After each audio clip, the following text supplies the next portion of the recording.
It is 3 and Out all across the Southern Pigskin Radio Network on a Wednesday afternoon. Hope you're doing well. BJ Bennett alongside Ben Troop, and a lot to get to here on the program as the college football world continues to turn. There are headlines to get to with starting quarterbacks being named in the SEC. Ben, there's some news, at least in terms of a timetable for potential college football expansion with realignment out west. We'll get to that. We'll also talk Braves. That was a wild game against the Yankees last night. The Braves lose, some controversy involved. We'll chat with Ben Ingram of the Braves Radio Network. We will talk Georgia Clemson with former Dog offensive lineman Chris Burnett, and D'Orlando Ledbetter will join us to talk Falcons as we look ahead to the transition from the preseason to the regular season. But Ben, apparently in the near future, we're going to get some sort of an update. We were talking about this in the show meeting from the Pac-12 in terms of conference expansion potentially. Now, does that mean we're going to stay where we are? Does that mean we have a couple of teams that we're interested in? Does that mean we've basically already kind of put something in motion like we saw with the SEC? Don't know. I don't know in today's college landscape how much kind of direct geographical location matters, because I know you would think, oh, Pac-12, they got to stay somewhere on the West Coast. Could they be looking at other teams? And if the Pac-12 does make a move, does that result in a domino effect for the Big Ten, for the ACC, on the heels of the alliance announced yesterday? BJ, I think it shows that, I mean, as much as everybody trying to downplay the seismic shift of what the SEC did adding Oklahoma and Texas, you see the ripple effect, right? You see the difference in adding two and then trying to decide who do we add. Because we heard a big announcement yesterday with the alliance and the team that in the conference that was left out, you know, what's the Big 12 or whatever's left of the Big 12 at this point. So now is the Pac-12 pulling from the Big 12? Are they pulling from other big name teams? Because I just think that when you think about what the Pac-12 is doing, with so many different voices, with so many different people coming out saying they want to do this and want to do that, I think what the Pac-12 is doing is saying, look, until we really know what's going on with the alliance, we have to protect our brand first. So let us show that we are willing to add, because I think geographic location and being able to get a whole different fan base watching your games is what they're doing. I mean, because it used to be if you hear Southeast, you're in the Southeast. You hear ACC, you're in that. No. I mean, when I hear ACC, big cities. When I hear SEC, it used to be the Floridas and Georgias. Now Missouri, Texas. So and Missouri's in the SEC East, and Auburn right there on the Georgia borders in the SEC West. So I think what's happening is the SEC moved so swiftly, even though it took a year. And they did it, swiftly and smoothly. Two things that you're not gonna say is going on with the Pac-12. So I just think that for the Pac-12, I'm interested to see, right, BJ, because there are some big names with no home right now, right? Oklahoma State doesn't have a home. Baylor doesn't have a home. Well, assuming the Big 12, right. And here's the quote in terms of kind of the ripple effect. This is from George Kliavkoff, the commissioner of the Pac-12, quote, "We'll announce a decision on whether or not we're going to be looking at expansion before the end of the week. That decision has been run on a parallel path to the conversations with, and it says Big Ten Commissioner Kevin Warren and ACC Commissioner Jim Phillips and the Big Ten and the ACC. So do you kind of take from that whatever the Pac-12 announces it's considering or is looking at is going to be with a similar vision or kind of in conjunction with what the Big Ten and the ACC are looking at? Do you buy all that? I do, but unfortunately, it doesn't show a lot of confidence in the Big 12 or the ACC, because if the Pac-12 moves, that means the ACC and the Big Ten have to pick from what's left. I'd rather jump out there first, and I'm not really understanding, BJ, the hesitation of announcements. Like, you got an alliance, and I don't even know what that was yesterday. Like, nobody's really saying, yeah, we got an alliance, but it's still about the Pac-12, or it's still about the Big Ten, it's still about the ACC, it's still about our students and our core, and we're going to do a lot of, we're going to do it. Yesterday was more like an announcement for the student-athlete engagement or involvement compared to what we think, BJ, is football, basketball, the two main sports. But I think now they're scrambling to save face, because if I'm the Pac-12, I'm like, do we got to say something? Because we're not talking to the current players. We're talking to the future players that's saying, well, dude, why would I pick y'all when y'all don't even want to commit to are y'all in the alliance or not? We are. So y'all gonna be playing Clemson? Not this year. Like what does that mean? So yeah, BJ, the Pac-12 commissioner is saying, look, we rather go first because if I'm not mistaken, the Pac-12 was the last team in 2020 to decide when they were going to play. I think it went SEC, ACC, Big 12, Big 10. So this is why, BJ, I do radio for a living, because to be able to try to get any type of, continuity with these people is crazy. It's showing, once again, Greg Sankey got more popcorn with his feet up, looking and saying, look at this. It was crazy enough yesterday, BJ, when you said, this looks like a nothing burger. I don't know what the alliance is. And today, all of them seem to be operating individually instead of collectively, trying to do what's best for them first. Because here's the thing, BJ, I'm going to say this. Some of these commissioners, this might be their lasting impression. They might not make it through this. So some of them say, at least let me try to leave this thing in a good situation for whoever my predecessor is, at least I won't be giving them a mess. Well, you had the alliance yesterday, and we're still kind of processing what that is. You have the announcement, I guess, that the Pac-12 is going to at least release or talk about what their plans are by the end of the week in a couple of days. And all of this is both kind of directly tied together, indirectly tied together. So there's that with the college football realignment expansion stuff. You mentioned a nothing burger. I wanted to say this, because of you and Cam, and I can't remember if Christian is a cheese guy or not. If I'm getting the nothing burger, it has cheese on it. All right, so I wanted to address that right at the start of the show. You're going to get a plain nothing burger, right? Oh, I get pickles. I get some tomatoes. I get some onions. Ketchup. I just don't want no cheese. I'm just saying. What? Oh my God, Cam. Cam. Let me tell you something, Cam. Either you gonna get no cheese. If you getting blue cheese, Cam, you ain't riding with me. No, that's Christian. Christian's saying all the cheese. He's got the blue cheese and the cheddar. But all the cheese. Listen, all the cheese is a good segue for talking about college football expansion into the Pac-12 and how it affects the ACC and the Big Ten and the Alliance. Obviously, collectively, you can negotiate better financial deals. So we'll see how all that comes to fruition. But also out of the SEC, been Haynes King named the starter for Jimbo Fisher at Texas A&M. 6'3", redshirt freshman, really talented. Won a tight competition there. What's it going to be like for King stepping into a program where, remember, A&M was the first team out of the playoff last year, top 10 expectations, a head coach that knows he's got to win, and you're in that brutal division out west. Trying not to have a drop off, BJ. I mean, Haynes King. I mean, not to compare the two, but it's similar to kind of what a Tua did. In Alabama behind Jalen Hurts. You want to keep going this way because by the time Haynes King, he's not gonna get patience because what they were on the outside looking in last year, replacing a guy in Kellen Mond for whom really doesn't get the respect he deserves when you look at what he's done for his career at Texas A&M. So post big regular season aspirations for this Texas A&M team, and Haynes King he gets to be at the round because BJ, he gonna have two great tight ends, a really really underrated good defense, and the quarterback guru in Jimbo. And a lot of people think Texas A&M on paper is that top team out west, even in front of LSU, to contend with Alabama. So Haynes King going to be in the spotlight there. Some other SEC news. Mentioned it yesterday, but if you missed it, Sanford Stadium will not require masks, proof of vaccination, or a negative COVID test. Going to be full capacity. And last couple of days, we've seen different rulings at different places, different guidelines, different protocols. I think you're going to see that, where depending upon where you're going or the conference or the state or whatever, there might be different guidelines. Of course, LSU had a previous announcement about vaccination or negative tests a couple of days ago. But in Ohio State, I believe everybody on campus is going to have to be vaccinated there. But Georgia going to have a full capacity. And at this point, not having any of those protocols. I mean, I'm wishing the best and the safety for everybody involved, whether you at Sanford Stadium in Georgia, which they're not saying you got to be vaccinated, or you at Ohio State or LSU or even the New Orleans Saints is saying, because we got to think too, man, this is, and I am not a doctor by no means, but I'm just saying we are dealing with something that continues to move forward, BJ, at a pace that we can't keep up with. I love college football. You love college football.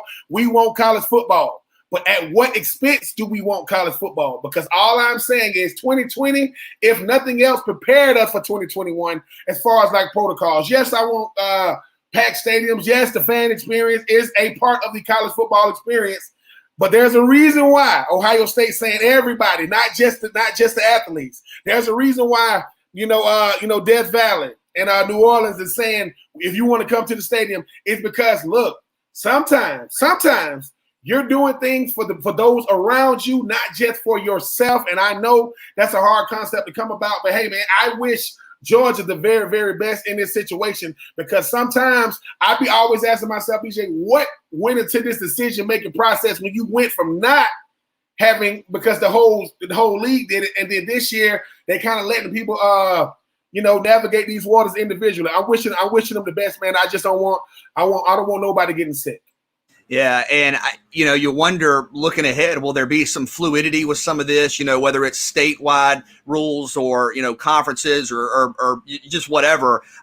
Much like we saw last year, I think there's going to be some fluidity, and we'll have to see kind of what happens. Obviously, we're all wishing for the best in the coming weeks and the coming months. BJ Bennett, Ben Troop here with you, 3 and Out. We are glad to have you along. We have a big show. Going to talk a lot of college football today on the program. Tweet at us at Pigskin Radio, at Pigskin Radio. But the Braves, it was a wild night last night against the Yankees. You ended up losing, but a lot of drama, some controversy. Look, this is still a great team, one of the hottest teams in baseball. We'll talk about Atlanta with Ben Ingram of the Braves Radio Network next. It's 3 and Out on the Southern Pigskin Radio Network.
The Atlanta Braves have a couple of off days here, remain one of the hottest teams in all of Major League Baseball as we're back here with you 3 and Out on the Southern Pigskin Radio Network. BJ Bennett alongside Ben Troop, and played the Yankees for a couple of games, had some controversy last night. And now to talk Braves baseball, it's a great job with the Braves Radio Network. Ben Ingram. Ben, good afternoon. How are you?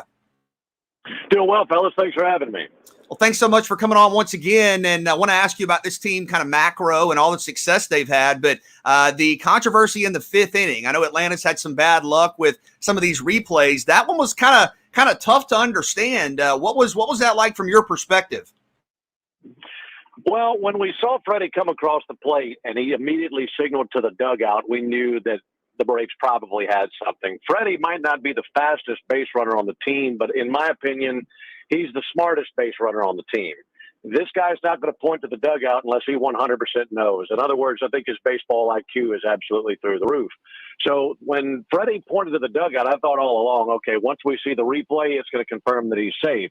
And it did take a couple of angles. It was a little bit tricky because the first few angles you just couldn't see it clearly enough. But I think there were 2 angles, in my opinion. It was the 3rd one and the 4th one that I saw, and I thought to myself, they're about to call him safe. Meanwhile, we're watching everything unfold, and when they take the headsets off and they say that he's out, I wasn't terribly shocked because I don't think that we've been able to rely on replay as a 100% accurate way of getting the call on the field right. I understand that Chris Conroy and the rest of that crew has a tough job to do. Calling these plays at the speed that the game is played is very tough to be 100% accurate on all the time. But that's why we have the safety net of replay. And I thought that Charlie Morton had a great point after the game last night. And it's a point that I've heard others make, but I thought that Charlie really put it out there very eloquently where he said the call on the field when it comes to replay probably bears too much weight. In other words, it might be a better system if the people who were called upon to look at this replay in New York had no idea what the call on the field was. And I think that would be a brilliant way of going about that. Now, I don't know how you'd make that happen, but if you can have a committee or a crew in New York that has no clue what the call on the field was, and they can see for their eyes what it was, I think that would make things significantly more reliable when it comes to the replay system. But I thought that Freddie was safe, but once again, we've not seen replay go the Braves' way 100% of the time. And it is not the first call that I thought the Braves should have had that they didn't have, so that didn't surprise me at all. And Ben, even sticking with Charlie Morton, I mean, came into the game 12-4. I think he was 4th in the National League with 12 wins. Just talk about what he's meant to this Braves team this year. Never missed a start. Seemed to play, extremely well when he's called up on the mound and throws a lot of strikes. Man, not a guy that walks a lot of guys. Just talk about Charlie Morton's experience he brings and his impact on the team this year. He's had such an impact on the team. He's been a rock for this rotation. He's been extremely consistent. And when it comes to your best pitcher, when it comes to your ace, there are a lot of things that your ace is supposed to be. But in my opinion, more than anything, the ace is the guy that you turn to.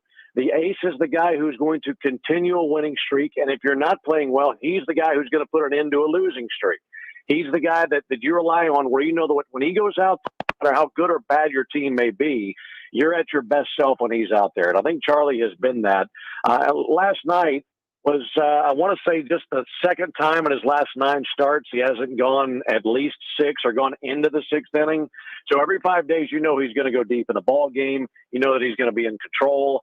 He had a few hiccups early on in the season, but that was really in the first 4 or 5 weeks of the season. Since then, if you go back and look at his last 13 starts, he's been stellar. And at 37 years old, the way that he goes about his business, the way that he prepares for a start, and the way that he executes in a start, there's no stage that's too big for him. He's pitched in the World Series with multiple teams. He's come away with big-time postseason wins. And if you're in a situation where it's game 1 of a postseason series, in my opinion, the lineup that we saw last night, so long as everybody is healthy, 1 through 9, that's what you would see in game 1 of a postseason series with Charlie on the mound. And I have no doubts about that. I think that Max Fried is turning into that guy, and I love Max, but I think if you're talking about a postseason series, Charlie's the guy, and I don't think there's a single guy in that clubhouse would argue with that. Ben Ingram, Braves Radio Network, here with us on 3 and Out. And over the last month, 6 weeks, the Braves have been the hottest team in baseball. This winning streak, this much success, have you seen much like that, Ben, in your broadcasting career? And what do you attribute the hot play to? Well, I haven't seen that on the road, that's for certain. And while they might have lost their 9-game winning streak, they still won 13 straight on the road, and that's a franchise record. So, I mean, this team's been playing baseball since the 1870s, and they've never done that.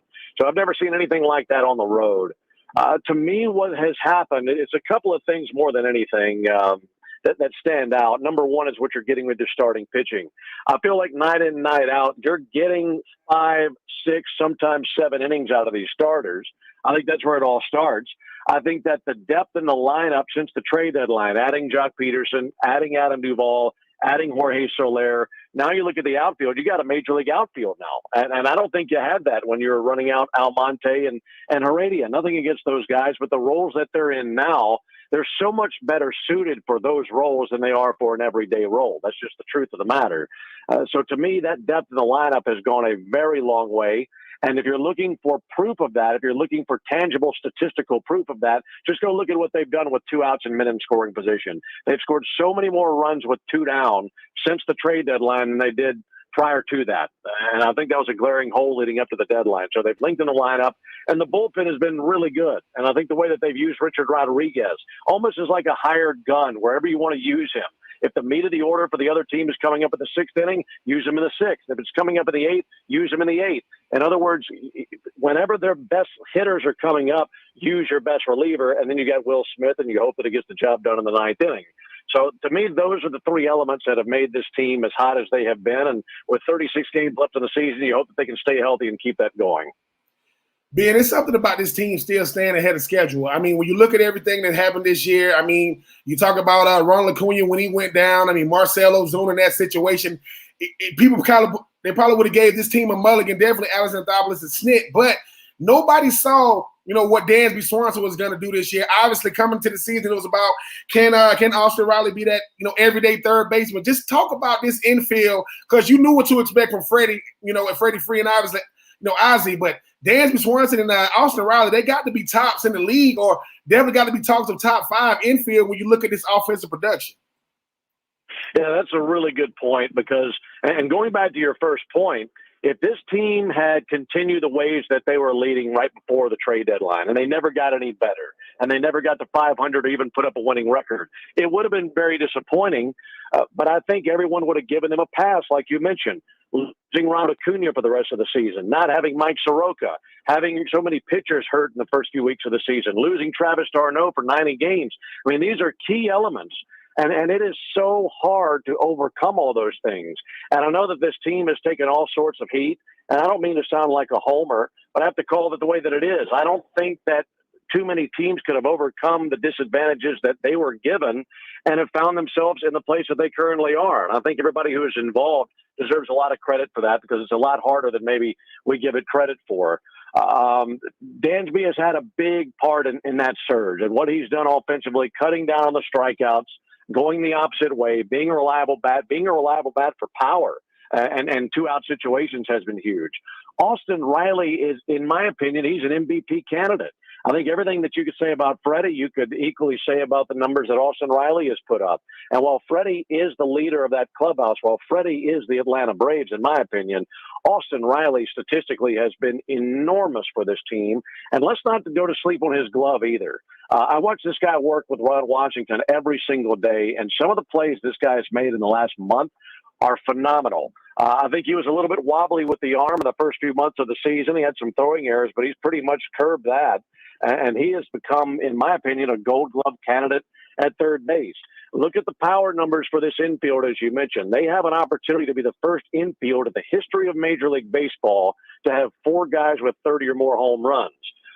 Maybe they all 4 get there. Maybe only 2 or 3 of them do. But either way, just to be in that conversation, to be in the neighborhood of 30 home runs for an entire infield, that is amazing.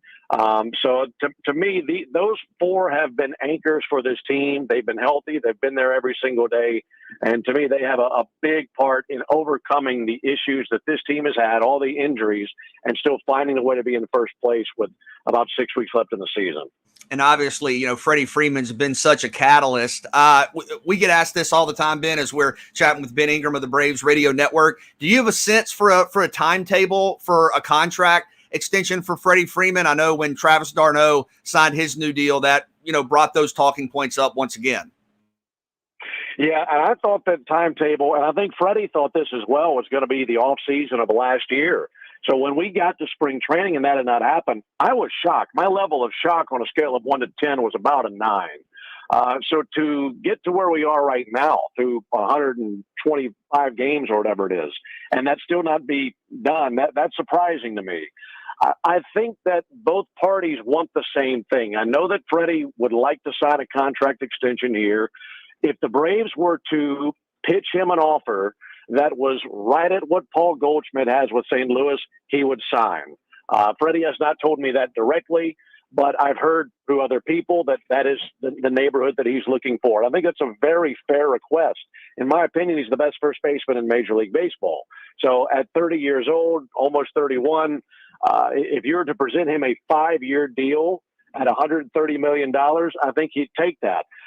The lack of a signature on a contract doesn't mean an offer has not been made. There have been offers that have been made from what I understand, but they're nowhere close to meeting his demands. He knows he's going to get whatever that dollar figure is from the Braves or from someone else. So I have not understood the hesitance in offering him that deal. I know that the Braves want to bring him back and he wants to be back. So to me, that's the most encouraging thing for Braves fans is knowing that they both want the same thing. But you can't lose Freddie Freeman. He's an MVP. He's the best first baseman in the league. And the look that it would put on the organization if they can't bring him back, to me, would be pretty devastating. I can't even imagine him going and playing in another team's uniform. So I don't think you want to risk that. I think he is way too valuable to even think about that for this organization. So I know when it comes to contracts and extensions, while Alex Anthopoulos might be the general manager, that doesn't mean that he has failed in getting this job done. That goes way up higher the ladder, in my opinion, than that. I think you have to have clearance from the very top of ownership in order to make all those dominoes fall and give the contract to Freddie that he deserves. So I would hope that that's something that would happen no later than the first few weeks of the off season, but I'd like to see it happen earlier than that. In fact, we all would have loved to have seen it before spring training even arrived. And being switching gears a little bit, I know you love the Braves, but I know even more you got to love for college football than Mississippi State Bulldogs, to be exact. I know that the first game of the year last year, it was the air raid, all flights was canceled after that, Ben. But how do you feel about the Mississippi State boys going into year 2? Mike Leach, can the air raid survive in the SEC? Well, personally, I hope not. I'm an Ole Miss guy. I hope Mississippi State loses every single game. For being quite honest, no, I know that they've got a good coach, and Mike Leach is an offensive genius, and they'll put up lots of points. I think that their defense is pretty thin, and I think that's a team that could struggle against some of the elite teams in the SEC. But as far as Ole Miss goes, I think any team's going to have a hard time slowing that offense down, and we'll see if they have enough depth at defense. But I think it's going to be an explosive team offensively. I think Matt Corral is one of the best quarterbacks, not only in the SEC, but in the country. And looking forward to seeing some of the playmakers that they have brought back. I think that's going to be an explosive offense. Ben Ingram, Braves Radio Network, talking some baseball, talking some football. Ben, thanks so much as always. My pleasure, guys. Thank you. And you got his perspective, Ben, on some SEC football, but also on a couple of things there. The call last night, and then Freddie Freeman, and Ben saying he's surprised the deal wasn't done before the start of the year. I mean, you've dealt with the contract situation before. Is this something where it's normal to kind of wait till the last minute, even in a situation where Freddie Freeman's maybe the face of the franchise or one of the, clearly one of the star players, or is it a little abnormal for it to go this long in your mind? I think it's a little bit of both, BJ. I mean, we're talking about an abnormal player. We're talking about a guy that's been the face of this franchise since he got called up, since he, been with the Braves. But I think Ben Ingram said something. He said it will be a really, really bad look if you let Freddie Freeman walk in free agency. It will be really, really bad look. There are certain guys that they've earned the right to kind of be with the same team. I mean, and I am not comparing him to, but it's like Kobe. May he rest in peace. It would have been different if he would have went to team other than the Lakers. There are certain guys, they just, you think of them and you think of one team. So with Freddie Free, I think BJ, and this is going to be Alex Anthopoulos' first big signing. He hasn't had a big signing yet outside of big time 1 year deal. So I think they're going to, outside of what we've been seeing, BJ, with the alliance or all this stuff going on, they want to roll this out right, because they might only get one shot to do this the right way. Hey, Freddie, man, we're going to get it done. And I do believe behind closed doors, they're telling Freddie, we're going to get it done. Just give us time, man. We want to do it right. You are the face. Even if Ronald Acuna Jr. is the best player, you are the face of the Braves. So sometimes, I mean, I give some of these franchises a lot of credit. Some of these guys, they operate with class. And I think that's what the Braves are doing, saying, Freddie, we want to tell you thank you, because you were good when we were really, really bad, and you were still really good coming off MVP season. So, yeah, BJ, I do agree with being there. It's going to be a bad look if they don't get it done. I think they will get it done, but they want to roll out the red carpet for a guy that's been nothing but a stand-up guy since he's been a Brave, and Freddie Freeze went out there and earned that. Yeah, absolutely. We'll come back. Some news in the NFL, including a new quarterback for the Atlanta Falcons, a former Georgia Bulldog has been traded. We'll get to that 3 and Out on the Southern Pigskin Radio Network.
Some news to get to in the league. And Ben, I want to get to Trevor Lawrence. He's going to be the starter in Jacksonville to begin the season. You and I might have different perspectives on that, different opinions on that in just a second. But first, you, of course, have the A.J. McCarron injury, unfortunately, for the Falcons.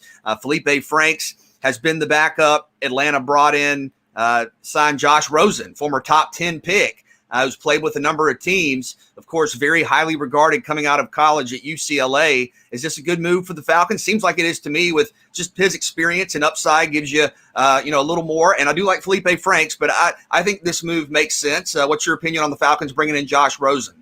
I do think it's a great move. Josh Rosen is the guy that got unfair shake. Top 10, top 11 pick. Was out of there once Cliff Kingsbury, who might be on the hot seat out there in Arizona after this season.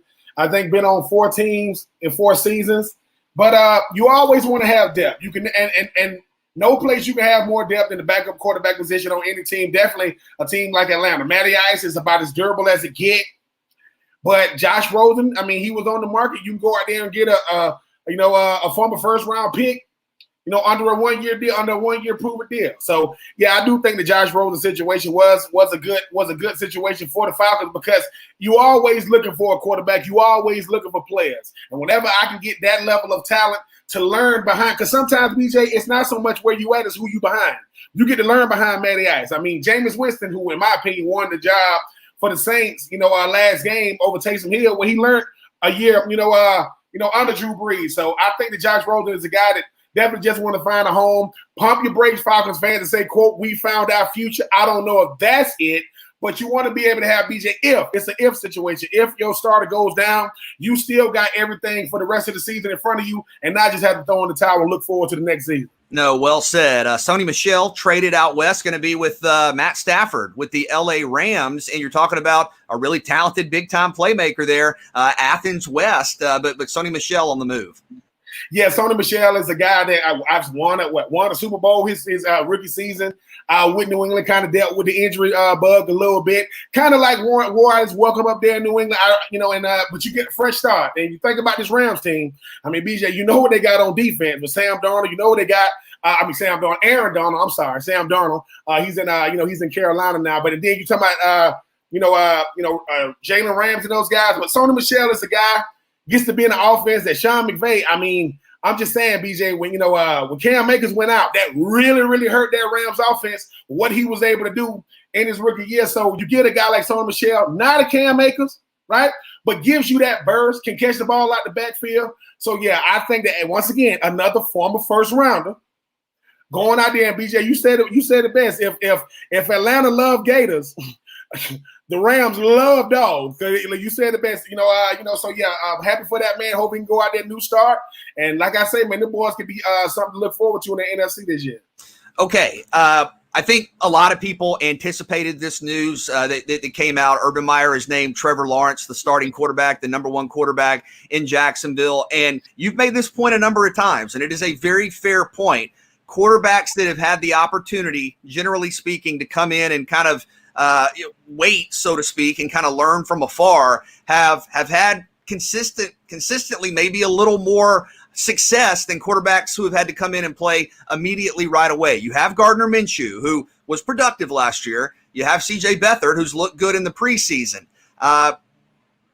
Is this the right call, or do you think that maybe there would have been merit to the idea of Gardner Minshew starting and taking your time with Trevor Lawrence?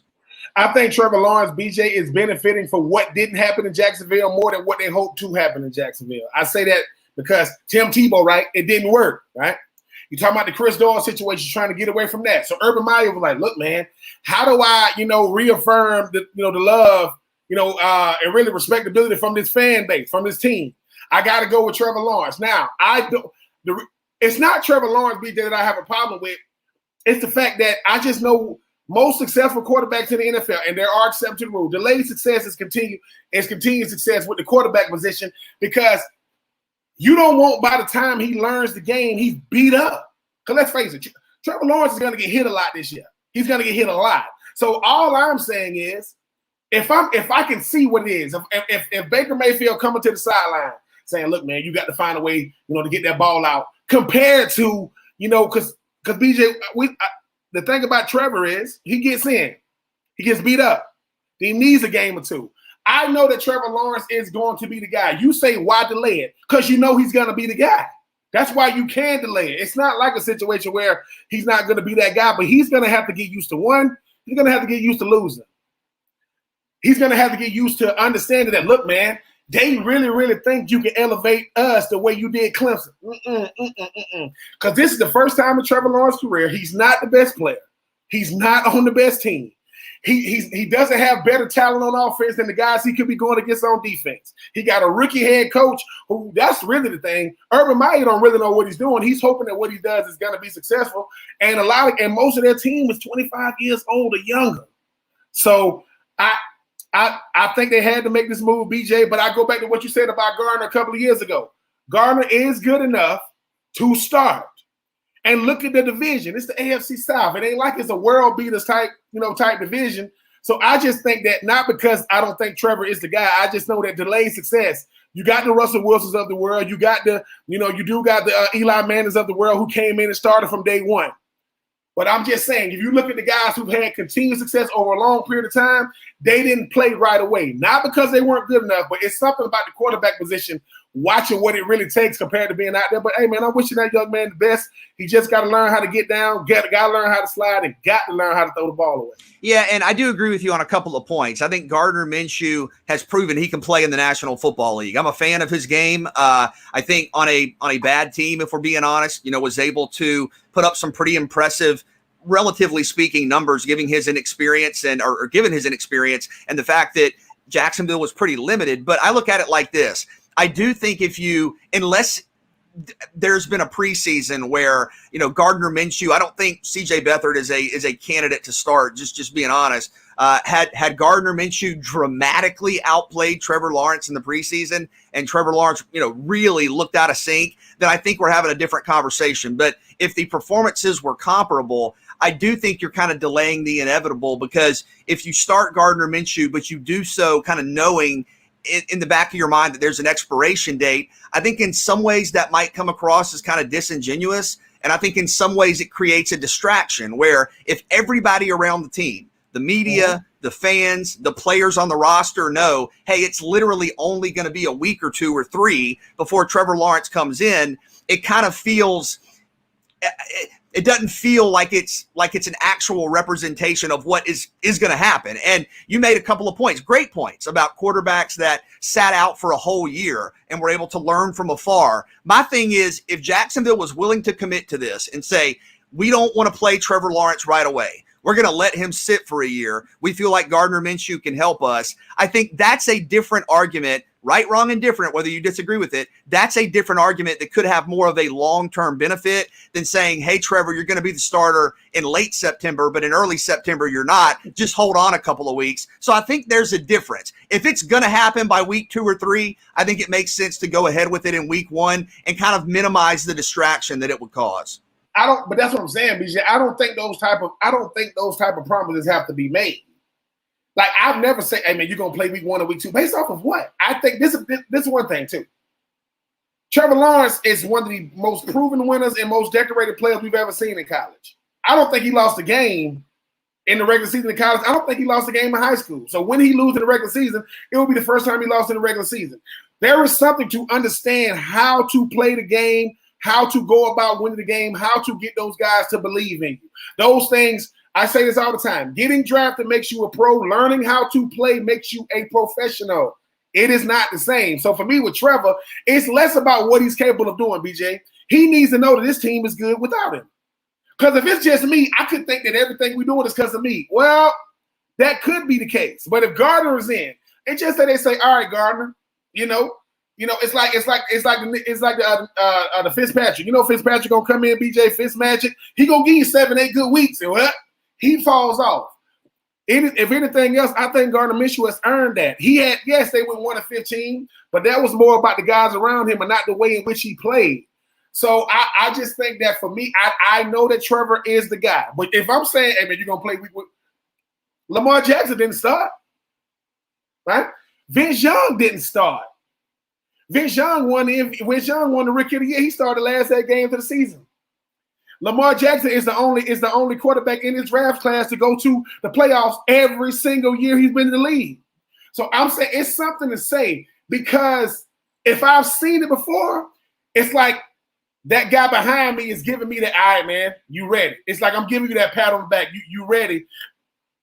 BJ Gardner Minshew he's not going to be the guy in Jackson. He knows it. But at the end of the day, I just think that Gardner Minshew has earned it. We'll see what happened with Trevor. But, yeah, I knew that Trevor was going to be the guy even by default. We'll see, but as for now, Trevor Lawrence, the number one quarterback in Jacksonville. We'll come back with more 3 and Out on the Southern Pigskin Radio Network.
Ben wanted to mention this quickly here. We're just a couple of weeks out from the release of the book. A lot of folks have been talking about it, which is awesome. But BenTroop84.com, you can go and pick up Uncommon and Unfinished, the Ben Troop story. It's been a lot of work, man. It's been you and I talking just endlessly. It's been an honor.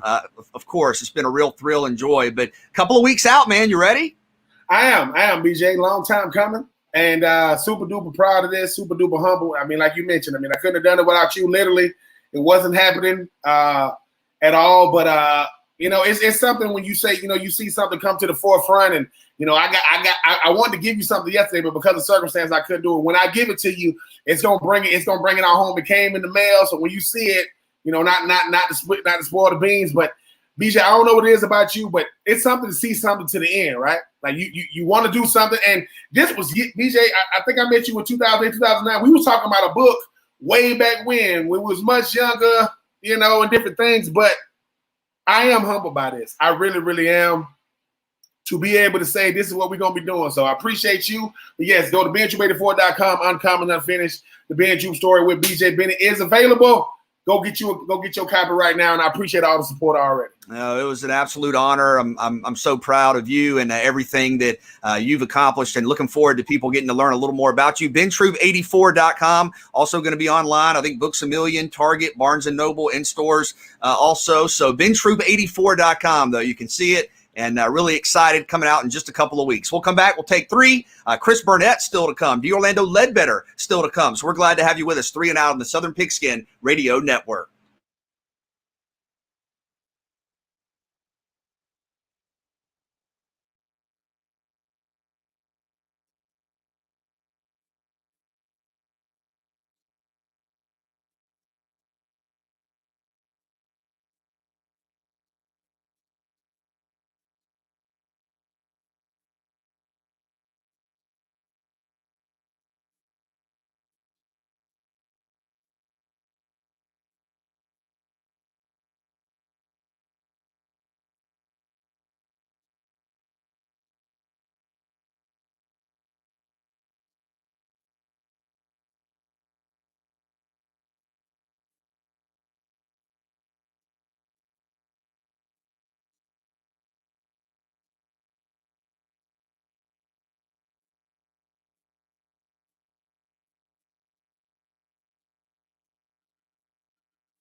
Back here with you for hour 2 of 3 and Out, all across the Southern Pigskin Radio Network. A busy couple of hours coming up. We'll chat with Mark Bradley and get his thoughts from the AJC on what's going on with college football. We'll also chat with Chris Burnett, former star offensive lineman for the Georgia Bulldogs. Georgia Clemson being right around the corner. So excited about that. D'Orlando Ledbetter from the AJC will join us as well to talk about the Falcons as the regular season is on the horizon. But it is time to take 3. We'll send it back to Cam in the studio as we take 3 here on a Wednesday afternoon.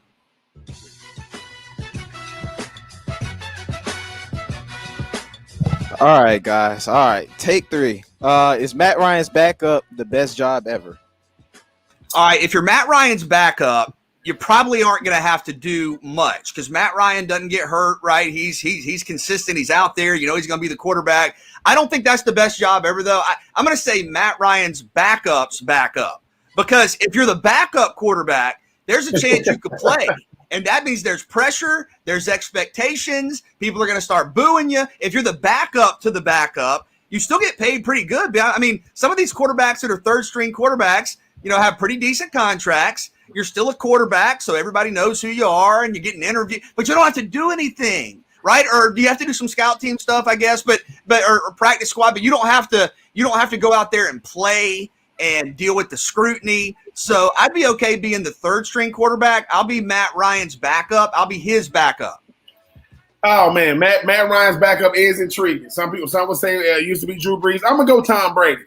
Because at least if you're Tom Brady's backup, BJ, by the time you become a starter, you already got Super Bowl rings, huh? You already got rings. You're like, yeah, and you get to be, and you're going to get interviewed later on in life. Like when your career's over, Matty, and they'll say, hey, man, remember when you was with Tom Brady? You talking about ring number 6? You talking about ring number 6 or ring number 16? No, you on the You talking about when he was 50 years old and he was still winning Super Bowl? No, it is going to be Tom Brady's, BJ, because number one, the thing about Tom Brady is, man, you get to be around Tom Brady. Like you're in the meeting room with him. You ask Tom Brady about financial advice. And, hey, man, if I want to marry a supermodel, man, you know, what do I have to do with things of that nature? So Matty Ice, yes, but more Tom Brady, BJ, because at least with Tom Brady, you know what I'm saying? You got to get your ring size. So give me Tom Brady. Look, man, I would agree with you on that, but I just can't. I would say Matt Ryan because of the simple fact. Basically, there's no expectations. Like being Tom Brady, there's expectations. There's a lot of expectations with Tom Brady. Okay, you win 3-4 rings. Now they're expecting 2-3 more. Matt Ryan, you're his backup. He's already blown the Super Bowl, so there's no more expectations. Good afternoon. I mean, hello. Good. Listen, I agree with you. I agree with you that if you're Tom Brady's backup and you have to come in, it's what? Why can't you win Super Bowl? Why can't you win 11 games? Matt Castle or whatever his name was. No, you're Matt Ryan's backup. It's fine. But, man, bringing up the Super Bowl. Wow. Yeah, I'm an Atlanta fan, but that hurt. Tom Brady missed an entire season. That's a lot of responsibility. Matt Ryan's missed 3 out of 208 games. Yeah. That's true. All right, take 2, guys. If college football had a commissioner, who should it be?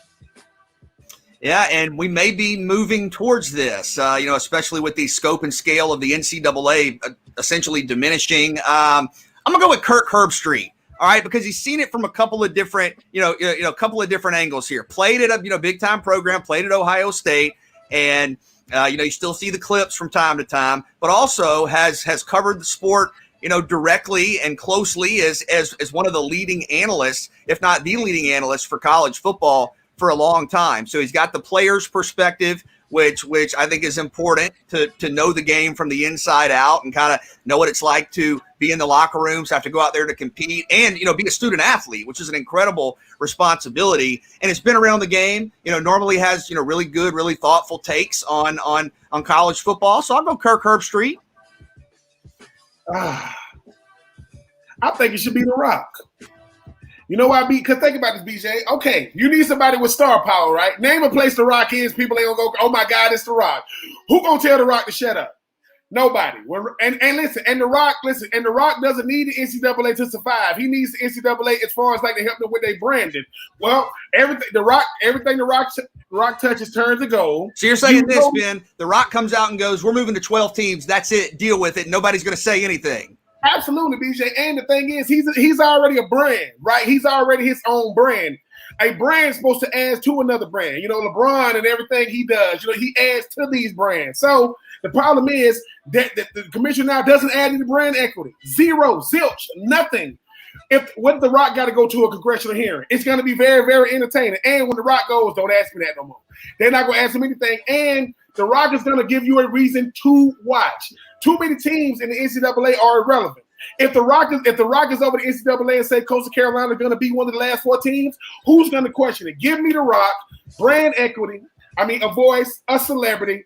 He's box office. Played it to you. Played it to you. And once again, you're going to start having some big time interviews. Who knows? And maybe the assistant commissioner could be Warren Sapp. Who knows? Guys, give me Paul Feinbaum. The man knows. Okay. Yeah.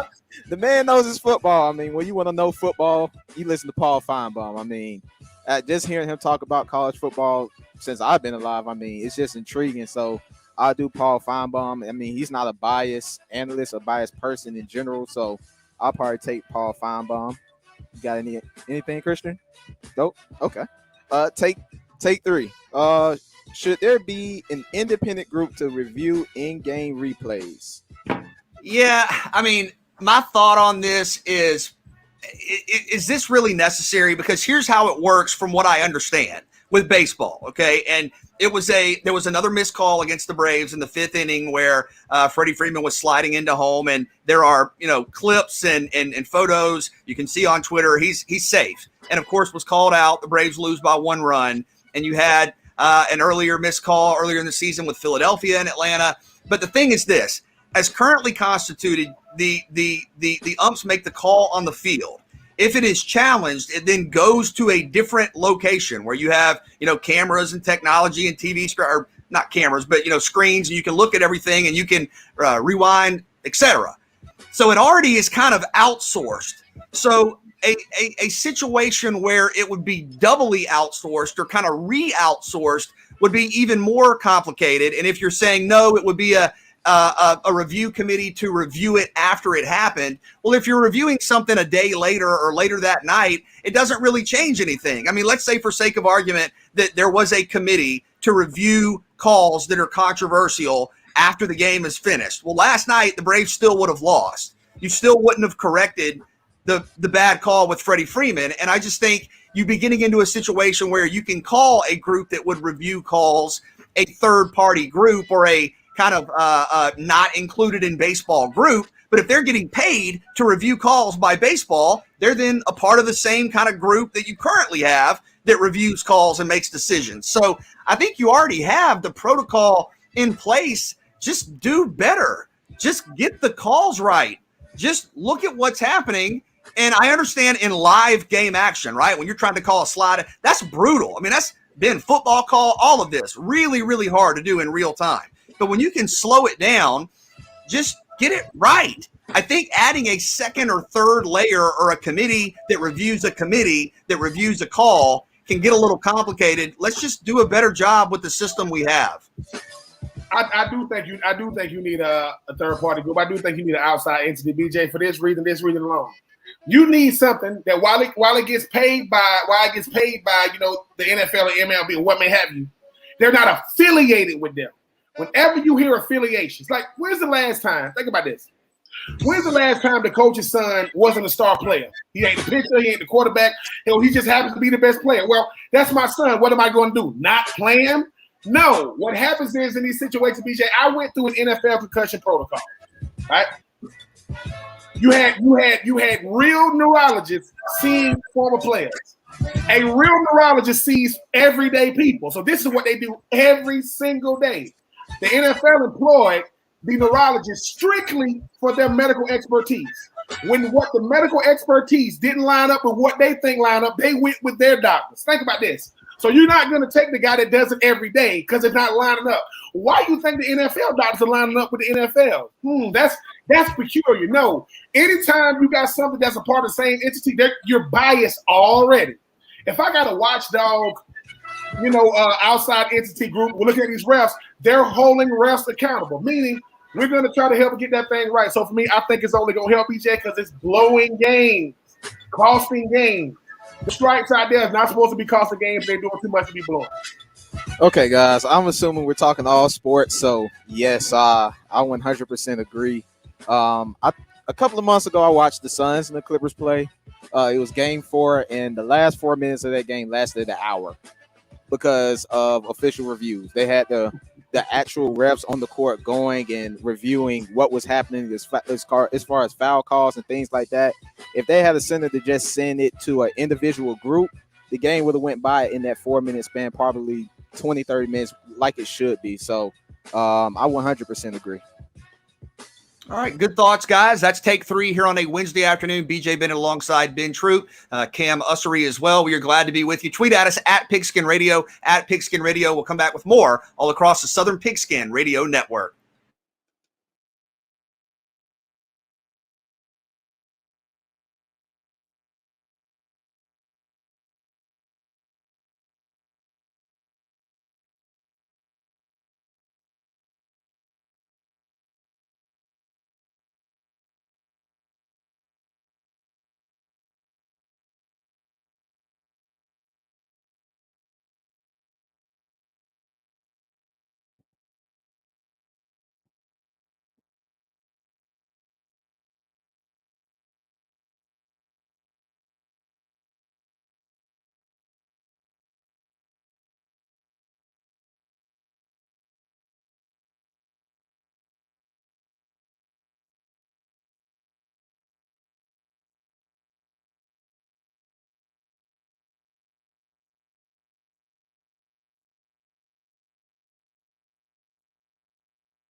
Mark Bradley from the AJC will join us in about 15 minutes to talk about his column.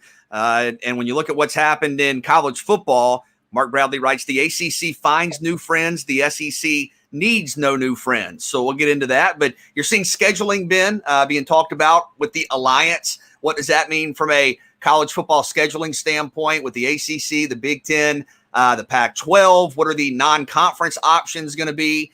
What is the SEC going to do? So an interesting question here from Christian, which makes me think of one game in particular, but school that you should never, ever add to your schedule, a non-Power 5 school where the risk of scheduling them outweighs the benefits. I remember a game, it was an FCS. It was FCS. What? Just take it from there. Because I already know you. Go ahead. Go ahead.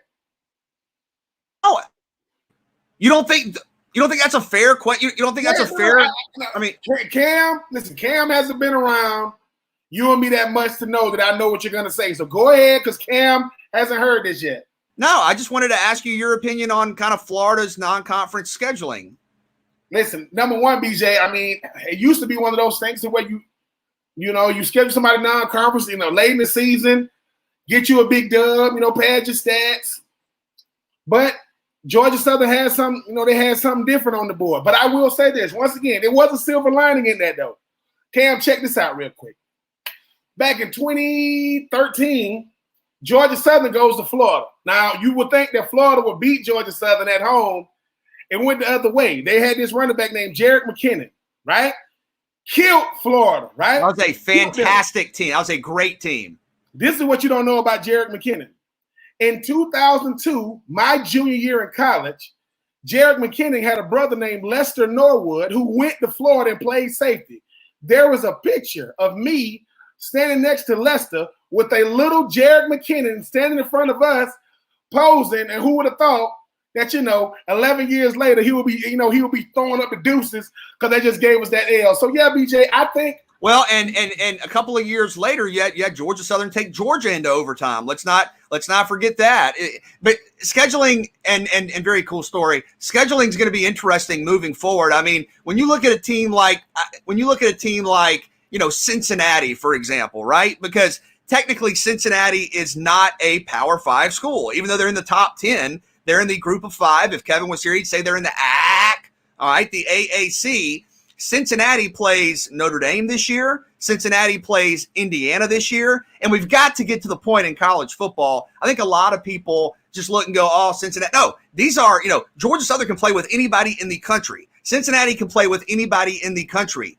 If you're Florida or Georgia and you look at playing Cincinnati a couple of years down the line, even though they are a top 10 team, even though they are one of the top most consistent programs in the country right now, is that puts you in a tough spot where if you beat them, no one's really going to give you the credit you deserve. That's a great win. But if you lose to them, people are going to say, oh, you lost to a G5 team. How do you balance that?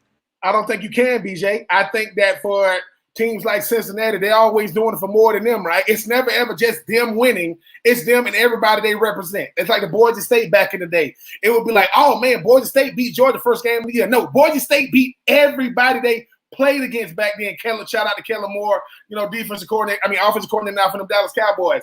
But BJ, I think all of those teams, that's why they play. That's why those conferences are that good, because they all playing like that. Like we'll look at Coastal Carolina. We'll think, hey man, BYU lost to Coastal Carolina. Dude, BYU is fighting for respectability in the Sun Belt every single year because it's all about App. It's all about Georgia Southern. It's all about Louisiana. Well, we come here to play too. So I think, BJ, when you start talking about scheduling, I think in the future you say, hey man, what's a team we can lose to and still have respectability for our programs if we P5 versus G5? Because I be telling people all the time, there is not that big of a gap. If there is a gap, because I think that's just what we say. Now, is there a gap between Alabama and everybody else? Yes, but it's not as big as we think it is. Why? Because you know who played Alabama tough? The Citadel. They played Alabama very, very tough when they played them. So I think can I interrupt you here real quick because you are right, and the Alabama argument is one I always hear, right? Where I hear people say, "Oh man, Coastal Carolina couldn't play with Alabama. If they played them, they'd lose by 4 touchdowns." Right? First, we don't know that. Second, if they did, you know who that would make them? That would make them Texas A&M. Texas A&M played Alabama last year and lost by 4 touchdowns. And Texas A&M was the first team out of the college football playoff. So I think it's important, we have to do a better job all across college football of understanding that if you play a Georgia Southern, if you play an App State, if you play a Georgia State and you win that game, that's a quality win. That is a good win. I mean, Arkansas better be ready for Georgia Southern in a couple of weeks. That's a quality win. I think Georgia State plays both Auburn and North Carolina. Keep an eye on those games. But I don't know that around college football, people fully acknowledge that. And if you beat those teams, they go, oh, well, that's just a game you should have won. And if you lose, it's, oh, man, they lost to a G5 team. And Coastal Carolina is a great example. We've got to get to a point where if Florida or Georgia plays a Coastal Carolina and they win by 7, you don't go, how did you only win by 7? You go, hey, that's a quality win over a nationally ranked opponent. And going back to the question, I think if you schedule a team like that, if you schedule a quote unquote mid-major, even though that term is not, the P5 G5, the blend is so much more active than people think, Ben. These are very similar, comparable programs. But if you play a Coastal Carolina, let me ask you, if Coastal Carolina was playing Georgia in week 1 and not Clemson, Coastal Carolina was a top 10 team last year. If Georgia were to lose that game, would anybody say, well, you lost to a top 10 team? Or would it be, how did you lose to a G5 team? Well, BJ, I think that's where we come in, right? And when I say we, I mean like, ESPN, ESPN Savannah, former players. It's the Deion Sanders effect, right? Like, why do Deion go to JSU? It's bigger than just trying to elevate HBCU. I'm trying to show y'all there is big-time talent down here. Who was in those leagues? South Carolina State, Darius Leonard, the highest paid linebacker in football history, went to South Carolina State. So it's that, in a sense, where people go, I mean, how do we use our influence? That's how we do it. Like, keep on saying it. Like, BJ, it's like when you start saying, there was school, I know what you're going to say, right? Because it's not so much Florida lost to Georgia Southern. Georgia Southern is showing we play big-time football. We beat y'all at y'all house. No, that's exactly right. It is not this indictment of Florida, and it's easy to pick on you. We're having fun with you. It is Georgia Southern on a roster with NFL players. Georgia Southern with 6 national championships, goes out and wins. And look what happened when their opportunities came. Again, took Georgia into overtime, had Georgia Tech right there on the ropes, had NC State right there on the ropes. The consistent results show the ability and show the potential. And BJ, as a conference, who you stay away from is the Sun Belt. And you can look 2013, I don't know if Georgia Southern was in the Sun Belt then, but 2013 you had Georgia Southern. Right? FCS, they were in the SoCon. Yeah. Hold on. Georgia State, they beat Tennessee a couple of years ago. Went to Tennessee and beat them. Last year in 2020, all 3 Sun Belt teams, Louisiana beat the brakes off of Iowa State, who was picked to beat one of the top 4 teams. Kansas get beat by Coastal Carolina every year, and I can't remember who won that third one. Arkansas State beat Kansas State. Then listen, fast forward to this. The mighty LSU Tigers got beat at home by Troy. They got beat at home. That's the Sun Belt again. Louisiana Monroe should have beat South Carolina at South Carolina, but they started tripping at the end. Should have beat Florida State at a missed extra point in triple overtime. So all I'm saying, BJ, is like I tell people this: I am an ambassador of college football first, University of Florida second. Because the minute I start saying, "Oh man, no," it's almost like this. I mean, I hate to say this. Kia sold the most cars they ever sold when LeBron was a spokesman. Because people thought that LeBron drove that. LeBron don't drive it. But if LeBron drives it, that elevates that entire brand. So that's what we got to make sure we doing, BJ, because we know about the Sun Belt. Like when people go, Florida lost to Georgia Southern, and somebody started researching Georgia Southern, like, wait a minute, man. There was an Adrian Peterson. Yes, there was an Adrian Peterson that went to Georgia Southern, and not the Adrian Peterson that went to Oklahoma. There was the most tradition-rich program in the state of Georgia is Georgia Southern. It is not Georgia. It's not Georgia Tech. It's not Savannah State. It's not Mercer, not Kennesaw State, and nothing against those teams. It starts and ends with Georgia. Georgia Southern might have the greatest running back in college football history if we just look, because why? He's in the College Football Hall of Fame. Check. Won national championships. Tech had enough of a postseason that's better than some people's entire career. So I'm just saying, if we start looking at it as it's college football, throw out G5, throw out P, it's college football. If it was all even, and we didn't say what school somebody went to, we put them all in the same room. Could you tell them apart? No. So let's stop saying one has a higher platform because we hear about them, see about them every single day. But why is it they go, oh man, they only beat so-and-so by 14 points? No, that's how good that team they played is.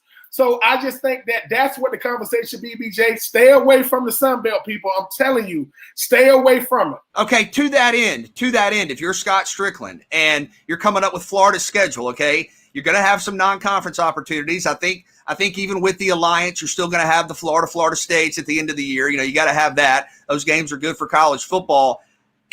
What's your perspective? Do you say, listen, this is the current college football reality is that the gap between the big names and the smaller names barely exists, if it even exists at all. Are you able to go out and schedule programs that may not have the national kind of name recognition and still accomplish your goals, and still, if you only win by 7, get the credit you should?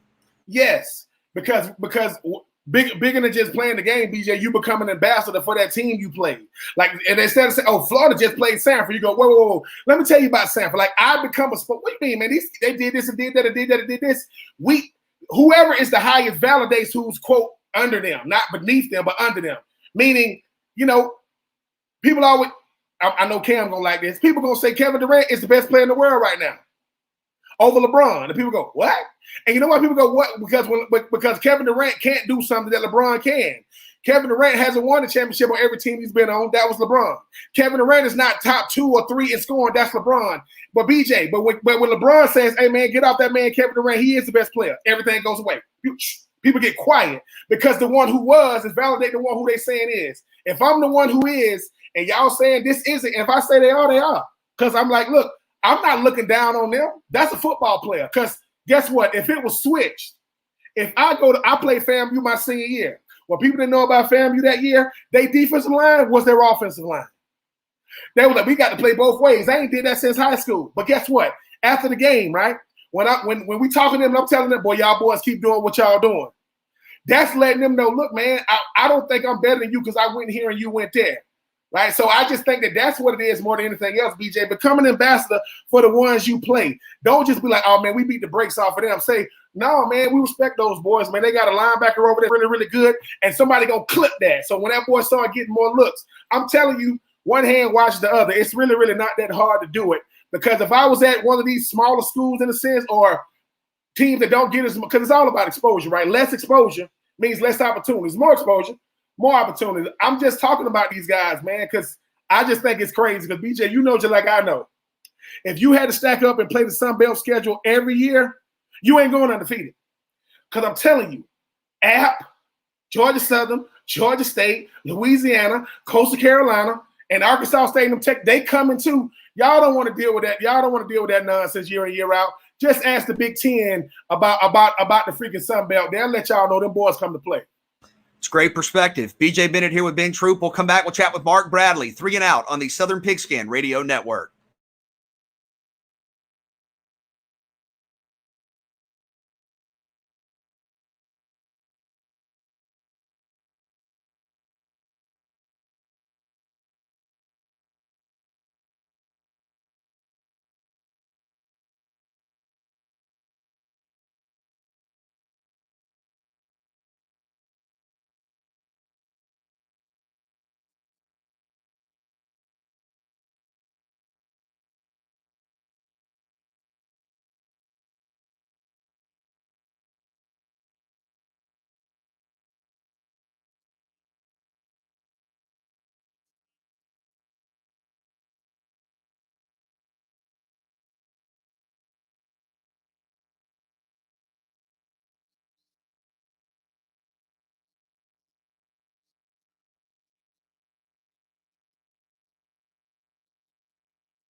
BJ Bennett, Ben Troop, back here with you, 3 and Out on the Southern Pigskin Radio Network. Tweet at us at Pigskin Radio, at Pigskin Radio. Ben, we are efforting Mark Bradley's got a new column up. The ACC finds new friends. The SEC needs no new friends. And we're all still kind of processing the alliance with the ACC, the Big Ten, and the Pac-12.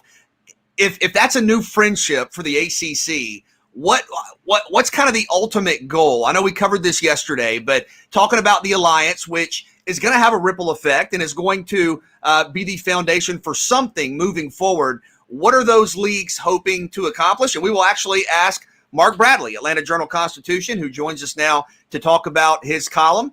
Mark, thanks so much for coming on the program. How are you? Good, thanks. Thank you for having me. Well, thanks so much for coming on the program. And the ACC, some new friends here with the Alliance, the ACC, the Pac-12, the Big Ten. In your mind, what is the ultimate goal of this alliance that was announced yesterday? Well, I don't think even these three allies know for sure. I think that the biggest thing it does is it keeps them from being hung out without anybody else as a partner as the years go forward. The Big 12 is now the league that they're obviously without Texas and Oklahoma, or they're going to be, and they also aren't part of the SEC, or are they part of this new 3-team alliance? So you would have to think that the Big 12 may not be much longer. But I think what the ACC and the Big Ten and the Pac-12 are trying to do is just make sure that they have some sort of leverage and some sort of that they want to be sure that they wanted to be sure that they were not going to be the one left out. The SEC can go it alone, especially with Texas and Oklahoma. They don't need anybody. But the others, I mean, if the Pac-12 and the Big Ten were to have merged and left the ACC hanging there, that would not be a great position for the ACC, because the feeling is that with Texas and Oklahoma leaving Big 12, there could be another round of conference shifts and teams raiding other conferences. And, nobody wants to be put in that position. And if you've got some sort of signed agreement with two other conferences, the chances of them being the ones to come and pick out one or two of your teams are pretty low. Mark, when I think about the alliance compared to the SEC expansion, SEC has star power, and they had star power before they added Texas and Oklahoma. The thing about the alliance, you got some stars, but how much star power does the alliance have? You got Clemson, you got Ohio State, you got USC, you got Oregon. Do they have enough star power to generate the type of attention they're going to need to be able to compete? Not just on the field, but just from a perception wise with the SEC. There's a difference between the SEC and everybody else. I mean, I'm not crazy about everything the SEC does, but you have to say when it comes to football, they're the best. They tend to prove that every January. I think that what you're seeing now is that conferences are trying to sort of set themselves up for a day maybe after the NCAA changes or goes out of existence, because I think that could be the big thing here, because the NCAA has said it wants to get out of some of the managerial jobs it has performed in college sports, and to tell the truth, the NCAA has had very little to do with college, with the FBS college football over the past few years. So it would not be a surprise to see the NCAA just say, football, you're on your own, and then you would have to kind of. You wouldn't want to be alone or one of the ones that doesn't have a big stake in all of that, because you might be absorbed by somebody else. I do, as far as the ACC having the star power of the SEC, that no, and nor does the Pac-10, and nor does the Big 12. I'm sorry, nor does the Big 10 or the Pac-12. I get all my numbers mixed up. But I think that here they at least have more than they did. The Pac-12 hasn't had very many people get in the college football playoff, and Oregon did, Washington did. That's it. They're 2 years out of 6 or 7, and I think that I think that without Oklahoma and Texas, the Big 8, the Big 12, now down to 8, really doesn't have much reason for being. Mark Bradley of the AJC joining us to talk about his new column. And you have the Alliance. You will at some point, probably in the near future, have Oklahoma and Texas in the SEC playing as SEC members. In your mind, how does all this impact the college football playoff? Does it make it inevitable, I guess, that some form of expansion is on the near horizon?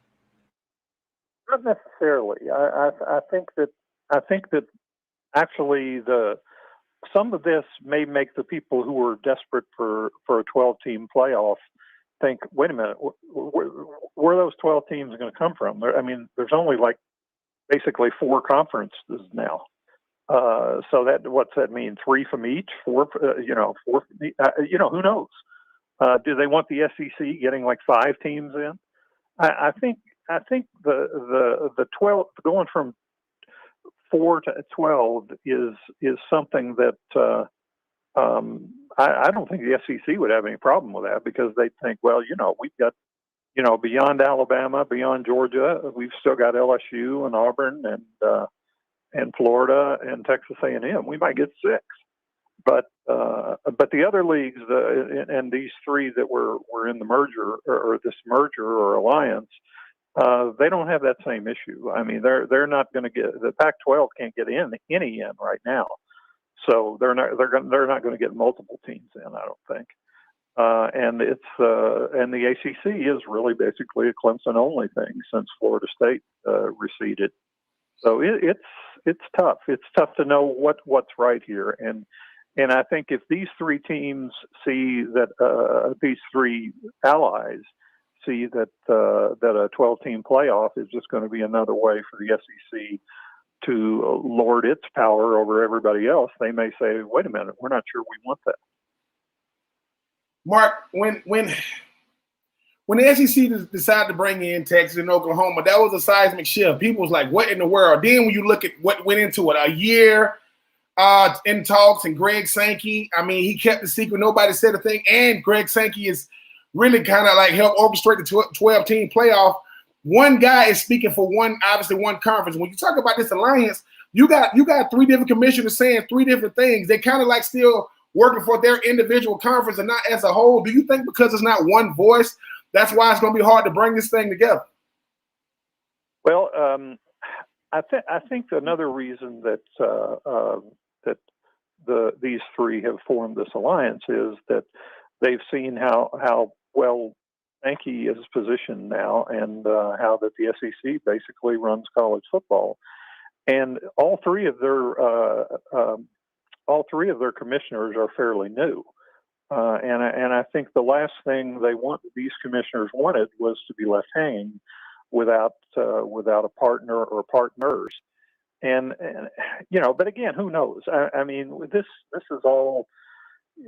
I think the SEC feels like it's got it as much as it needs right now, and that if it wants that, I don't know, it'd be pretty hard to jam Southern Cal into a Southeastern Conference, you would think. But if another big team or 2 wanted to come in, they probably make room for that. But I think right now the SEC is thinking we've got all we need. We've got Texas and Oklahoma coming in. We're set. Mark Bradley, go check out his new column on all that's happening in college football in the Atlanta Journal-Constitution, AJC.com. Mark, thanks so much for the time. Yes, sir. Thank you for having me.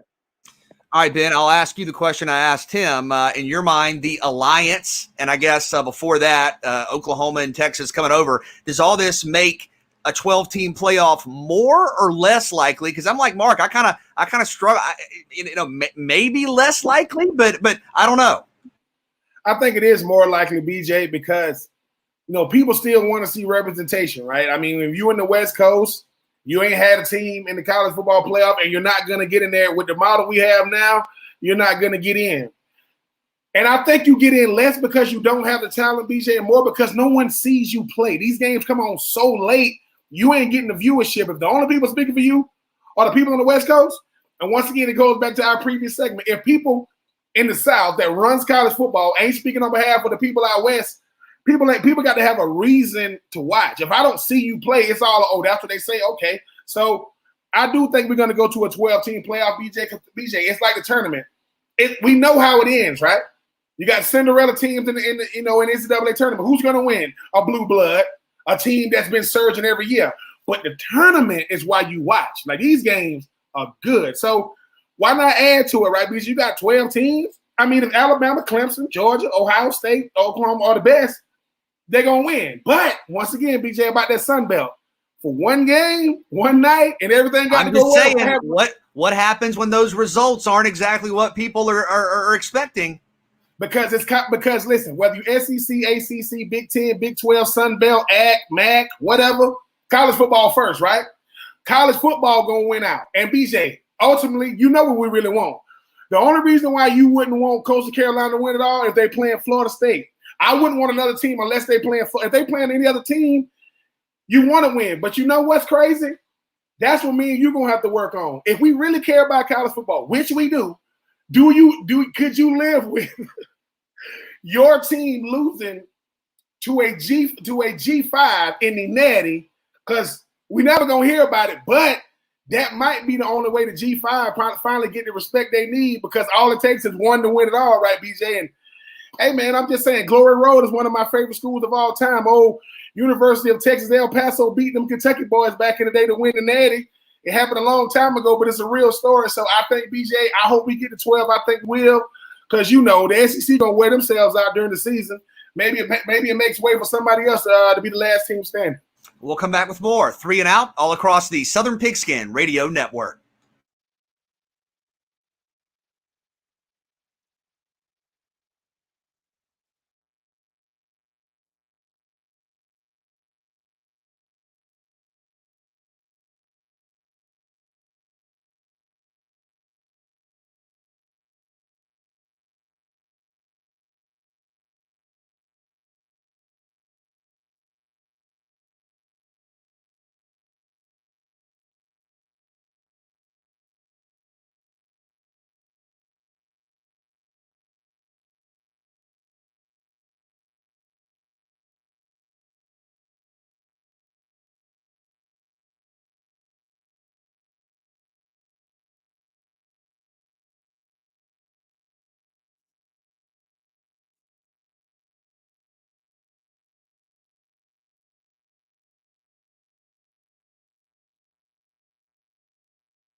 News today out of Jacksonville, Trevor Lawrence, the number 1 overall pick in the NFL draft, going to be the starting quarterback, the number 1 quarterback for the Jacksonville Jaguars. I know, Ben, we had a discussion on that earlier, but Lawrence is going to be the guy moving forward. You have one more preseason game. I don't really know how meaningful the final preseason game is, but then you'll get into the regular season. And Urban Meyer talking about this a quote, part of a quote, not the full quote, but quote, "We wanted him to earn it, as we do with every position we felt he has." After Monday night's performance, it was good, obviously not great. Went on to talk about when he wanted to make the decision and some of what went wrong Monday night. But do you think this, quickly, we have about a minute, you think this is the right call? I think it is the right call, BJ. I think it's the only call. I think when you're thinking about a guy like Trevor Lawrence or Urban Meyer, you're doing more than just trying to win football games. You're trying to keep people interested. You're trying to re-energize BJ, this fan base. And you've been hearing about Trevor Lawrence for 3 years now. He's going to be the number 1 overall pick. You got the head coach. You got the quarterback. You got to put him. You got to make sure you put him in the seat. So I think this is the only call. I just think the BJ, you saw what I saw. Ain't about Trevor Lawrence. It's about this offensive line. They're going to have to find a way to get real good real fast, or it's going to be a long season for that young man. And, of course, you've already had, some tough news with Travis Etienne. We found out yesterday has the Liz Frank injury with his foot, and it looks like he's going to miss the entire season, unfortunately. Trevor Lawrence, expectations? Do you have expectations? Do you set kind of a stat standard, or is it just a week-to-week thing? No, expectations are high. I expect him, if he started week 1, to be the front runner for Offensive Rookie of the Year, BJ. He still got DJ Chark, added Marvin Jones. I mean, you still got Laviska Shenault, for which, oh my God, I think this guy is going to be a star. So yeah, I mean, I'm just saying. I mean, you look at what Justin Herbert did last year. For the Chargers, I expect Trevor Lawrence to be able to put up those type of numbers. We'll come back a busy final hour. Former Georgia star Chris Burnett will join us to talk Georgia Clemson. Also, Orlando Ledbetter will talk Falcons. You have Josh Rosen in as the backup quarterback potentially. So a lot to get to. 3 and Out. Southern Pigskin Radio Network, streaming live, ESPNCoastal.com.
It is 3 and Out on the Southern Pigskin Radio Network on a Wednesday afternoon. Glad to be with you. BJ Bennett alongside Ben Troop. And the start of the college football season is rapidly approaching. Georgia Clemson, as big as it gets. And with us now to talk about that, former All-SEC offensive lineman for the Dogs, former team captain for the Dogs. Glad to have him on here, Chris Burnett. Chris, good afternoon. How are you?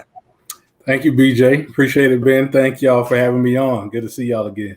This is the game everybody's been talking about for months. The expectations for both programs are there. Is the preparation different when you have a season opener like this? And how do you kind of, I guess, minimize the distractions and the hype and just focus on the start of the season? Yeah, that's a great question, BJ. I think that you do. You kind of have to prepare a little bit differently going into a season where you have one of those major marquee, everyone has their eyes on the game, kind of matchups at the beginning of the season. If I were to rewind back to 2011 and Georgia was getting ready to play Boise State, this was my redshirt sophomore year. This was actually the very first game I ever played at Georgia. Was injured the 2 years prior. And it was just a different level of preparation you had to have going into that game. And I kind of feel for those guys. Ben, you could probably attest to this. It's always good to have kind of that warm-up game, get some of the kinks out, some of the nerves out.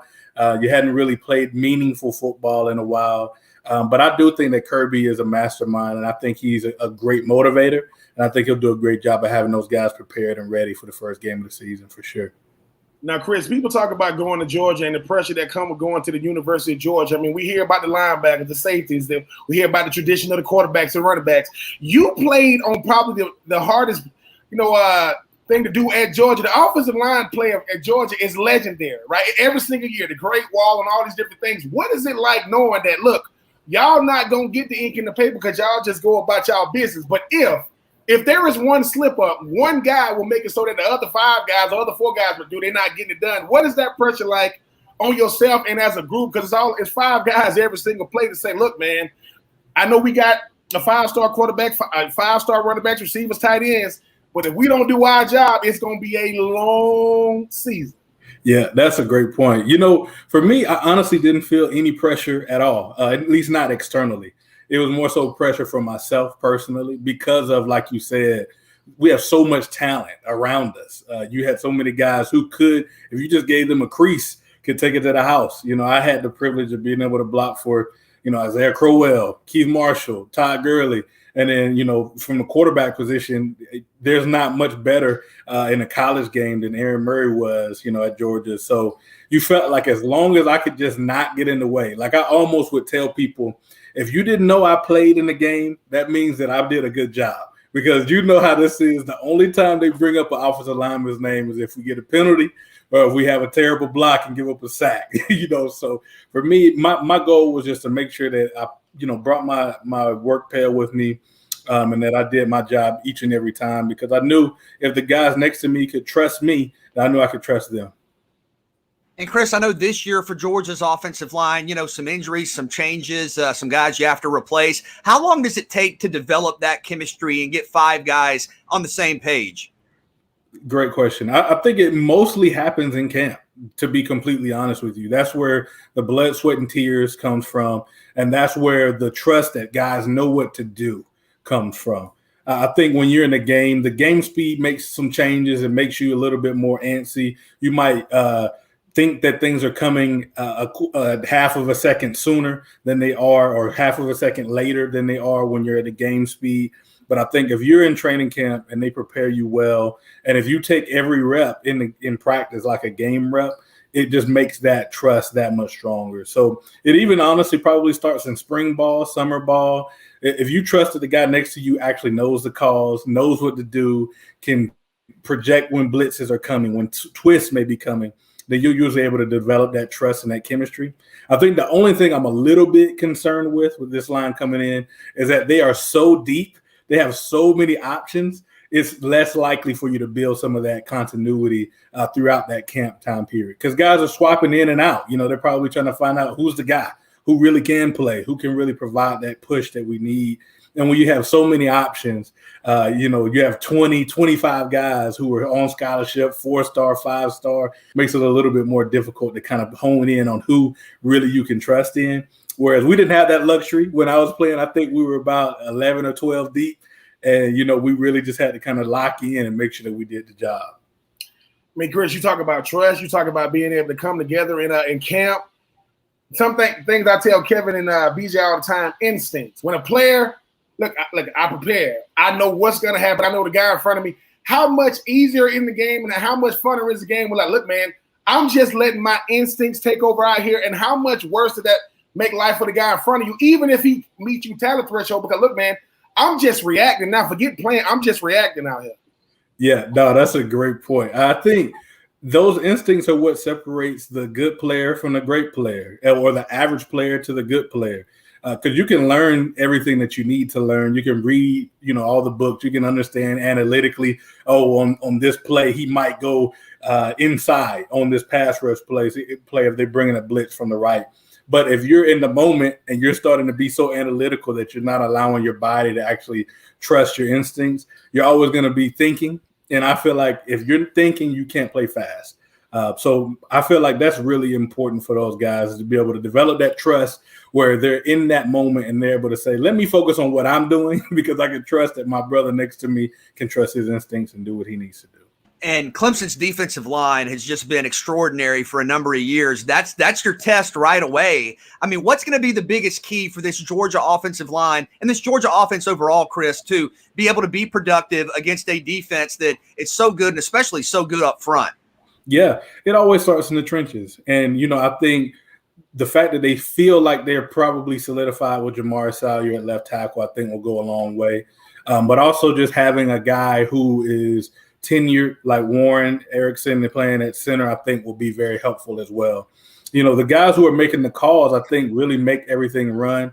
But JT having kind of his second year in the offense, his second year at Georgia, I think will be very valuable to them, because more times than not, if the quarterback can catch what the offensive line may not see when it comes to blitzes, when it comes to fronts, when it comes to, potential adjustments in coverage, it can just go a long way for the team at the end of the day. It will be difficult, I think, to, there's so many weapons across the board, tight end, running back.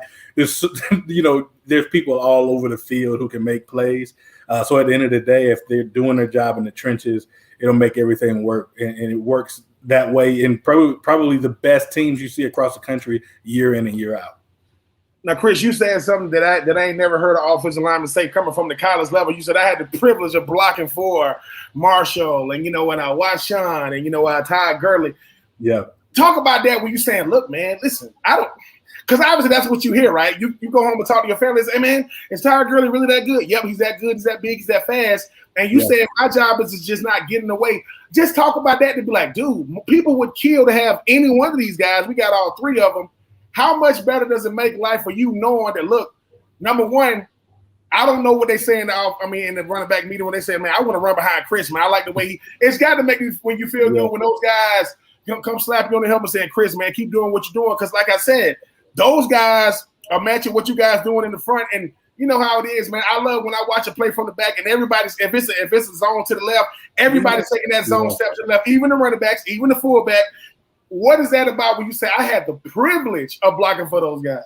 Yeah, man, they made me look good. DJ, I got to correct you. You said former UGA star. I wasn't a star. I just was a guy. And they called me all SEC because I had the stable of running backs behind me. Like Todd, I remember when he came as a freshman and we're, working out, summer workouts, and I see him in the weight room and someone's like, oh yeah, that's Gurley right there. And I was like, no, that's not. That's a defensive end. There's no way that's Todd Gurley.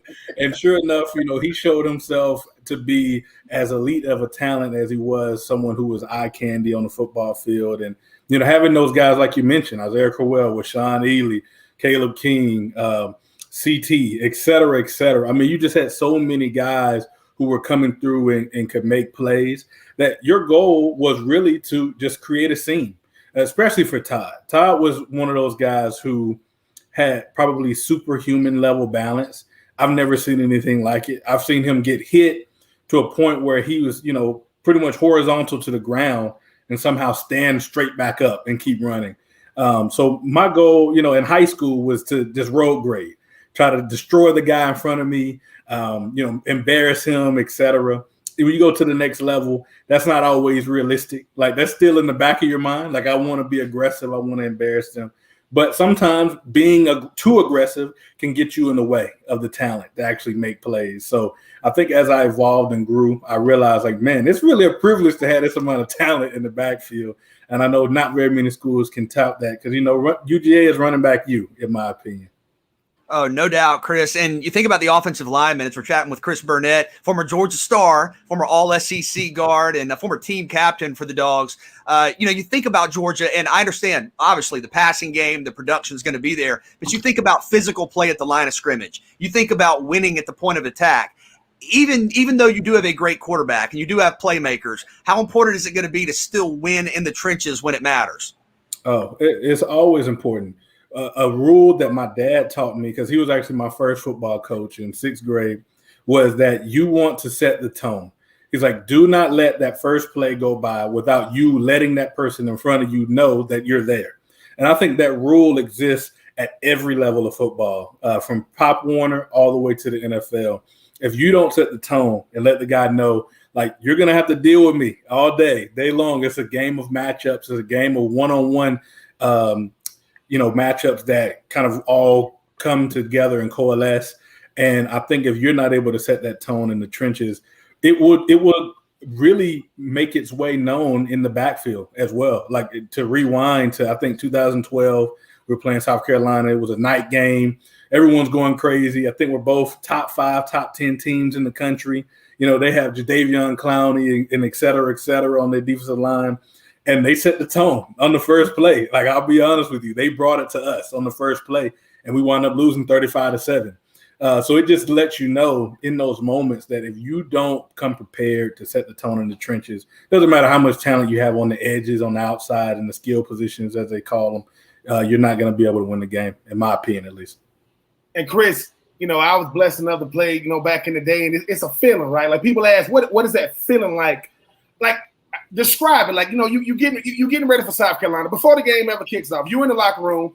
You're going over certain plays. You're putting on your eye black. You're making sure you look good, and you run out there and you realize we are filling stadiums, 80,000, 90,000, 100,000 people with 17, 18, 19, 21, 22 years old. And that first play, like, for me, that first play is different because when you break the huddle, the defense is standing there. My coach used to tell us, look him in his eyes. Like, because you notice the D-lineman's not going to get down till you get down. He won't get down in the stands. What is that when you look across and say, because look, I can say this. I got to go up against David Pollack. I got to go against Charles Grant, Kentrell Bell. So I didn't get a lot of sleep, when I was in college. So it's one of those things to where I want to see him. Like, sometimes I want to see him. It's like, because I can't, so what is that feeling like when you look at him and say, all right, he the one I've been hearing about, he the one I know about. Because the reason why you look in his eyes is he wants to see you too. Like, okay, there go Chris Burnett. I heard it. Chris, I disagree. First team all SEC, man. You earned that, man. They don't just be giving those out these days, man. I appreciate it, Ben. I know you played in really what I would consider the golden era of SEC football. Like, that's when I fell in love with college football. I know you were at Florida, so I was always rooting against you. But that's when I fell in love with Georgia. But man, I would say in those moments, like you said, it was really like just a man moment. Like, you had to almost let your pride show itself in those moments. And there were so many guys that I went against that were just elite talent. There were better talents than me. Michael Brockers at LSU, Dominique Easley, and Sharif Floyd at Florida. Sheldon Richardson at Missouri. And he called us out specifically. He said Georgia plays old man football, and he's lined up against me. So you have to go into that game and kind of take it personally. Honestly, I know that's the MJ moniker. He would always say, he's like, man, if someone said something about him, he would even create a story to take it personally. And I feel like I did something similar. I would just create that kind of controlled rage that you needed in order to set the tone well, especially when you're going against those elite talents, because, they have the same goal in mind. Like, they want to embarrass you probably. They want to make plays. They want to get the opportunity to win the game for their team. And if you don't go in with that same kind of personal, like, he's really trying to embarrass me mindset, you almost will always lose. At least that's how I would get myself prepared.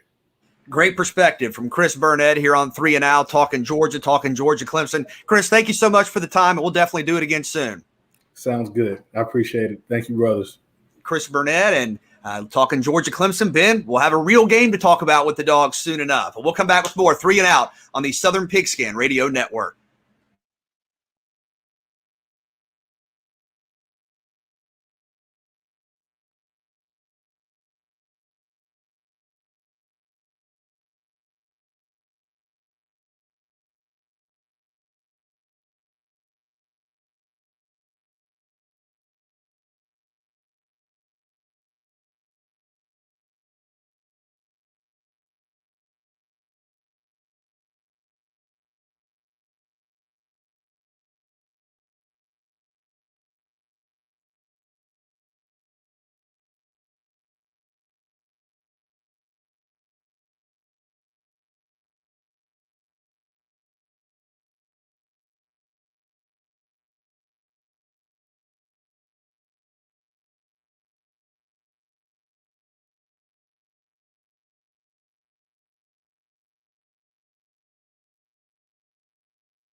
D'Orlando Ledbetter from the AJC will join us in about 10 minutes. A new backup quarterback for the Atlanta Falcons, Josh Rosen, in with the injury to A.J. McCarron. We'll talk Falcons with Daryl coming up in just a little bit. But they got an interesting question here for you, because you look at college football for this season, okay? You have a lot of turnover at the quarterback position, a lot of new quarterbacks. You have the extra year of eligibility for seniors and players. You have, I think, more of an appreciation for the group of five, where I think in the past people have just said, oh, there's no chance. Now I think maybe Cincinnati potentially could play their way into the national conversation.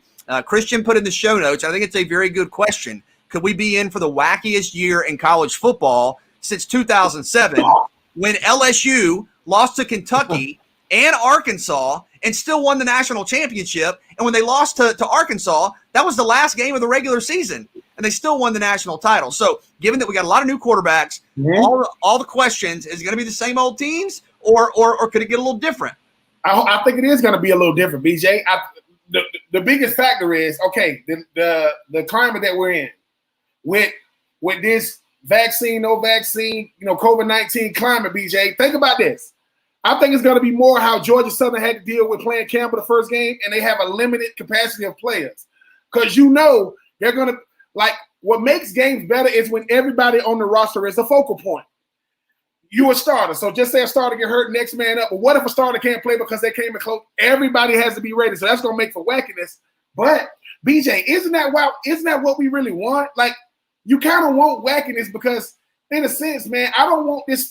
Look, I already know how the ending of this movie is, right?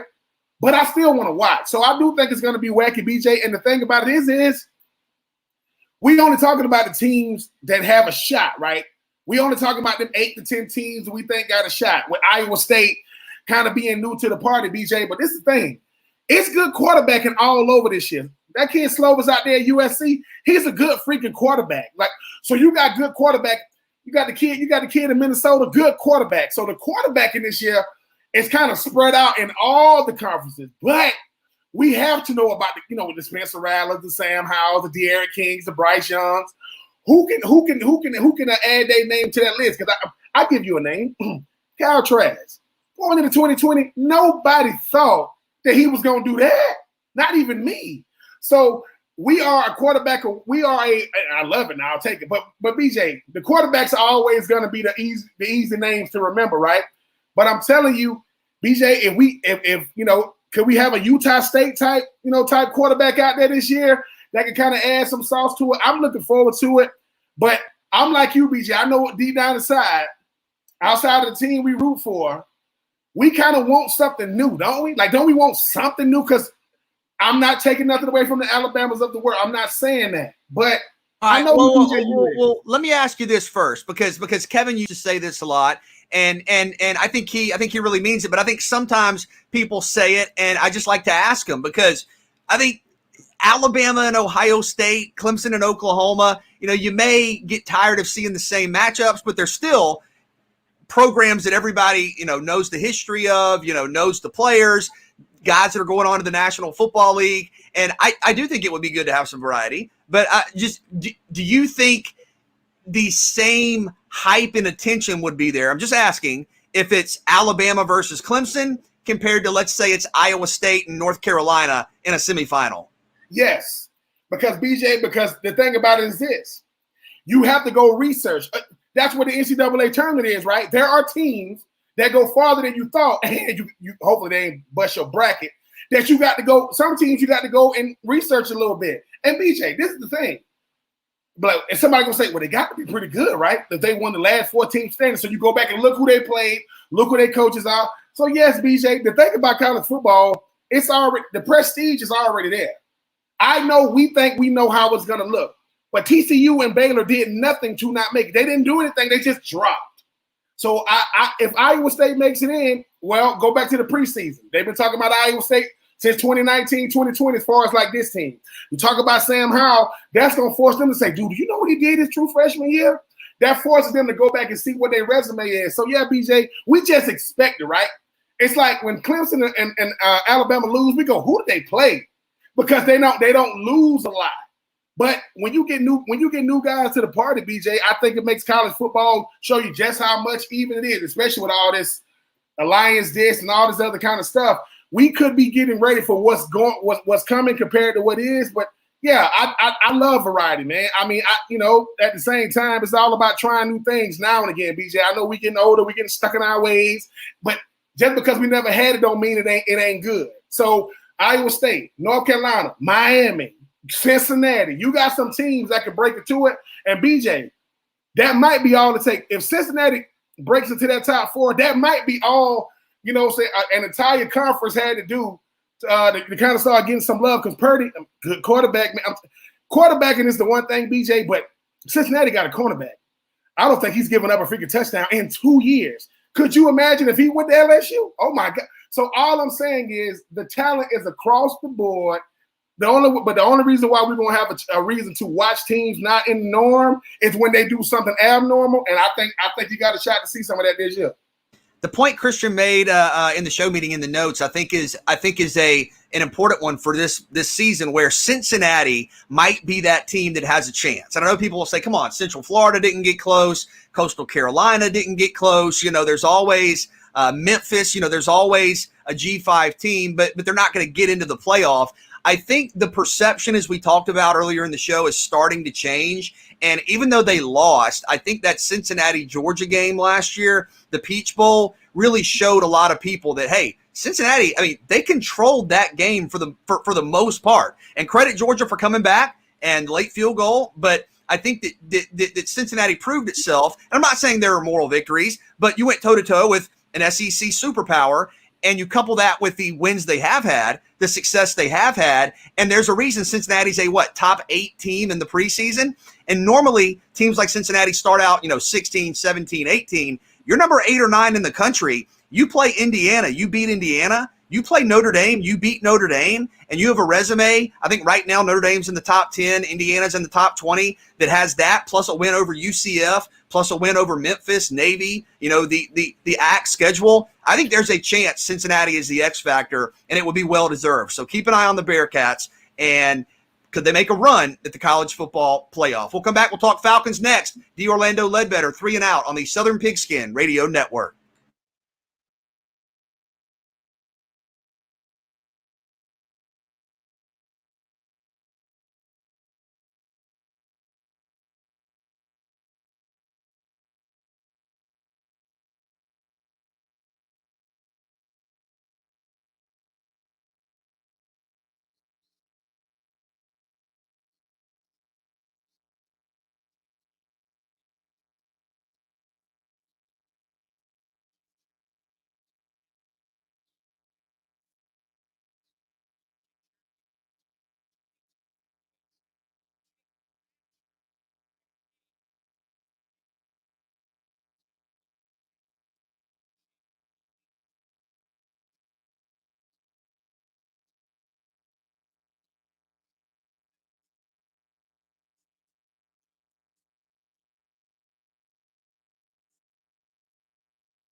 Back here with you, 3 and Out on the Southern Pigskin Radio Network. BJ Bennett alongside Ben Troop. Of course, the NFL preseason rolling along. You'll have real games here soon. And the Atlanta Falcons have a new quarterback with A.J. McCarron out due to injury. They go out and sign Josh Rosen to back up Matt Ryan. And with us now to talk about that, talk Falcons, D'Orlando Ledbetter from the AJC. Daryl, good afternoon. How are you?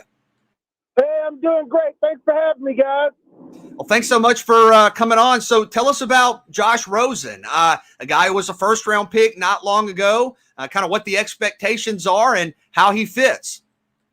Well, they're going to let him play on Sunday. They're going to try to get him a package to get him out there and see what he's got. You know, they're in the backup quarterback market. If he can do it, he'll have a shot at the job. But we fully expect him to look at the cuts and maybe pick up another quarterback that's probably been in Arthur Smith's system a little bit longer. But he's got an opportunity here to show, if it's not the Falcons, then other teams in the NFL, what he can do on Sunday night on national TV. And D'Orlando, for this Falcons team, it's always the same thing. You kind of know what you're going to get from the offense because you got Matty Ice at the helm. How much progress has this defense made? You know, you got a very, very young team, a very, very young secondary. What skill group has stood out on the defensive side? Yeah, on the defensive side, we've seen them blitz. We saw the 4 sacks against Tennessee, and saw the safety blitz and so forth. So those are the things that they're going to have to do to generate a pass rush. And so if the backups know it good enough to execute in the game, we got to assume the starters do also.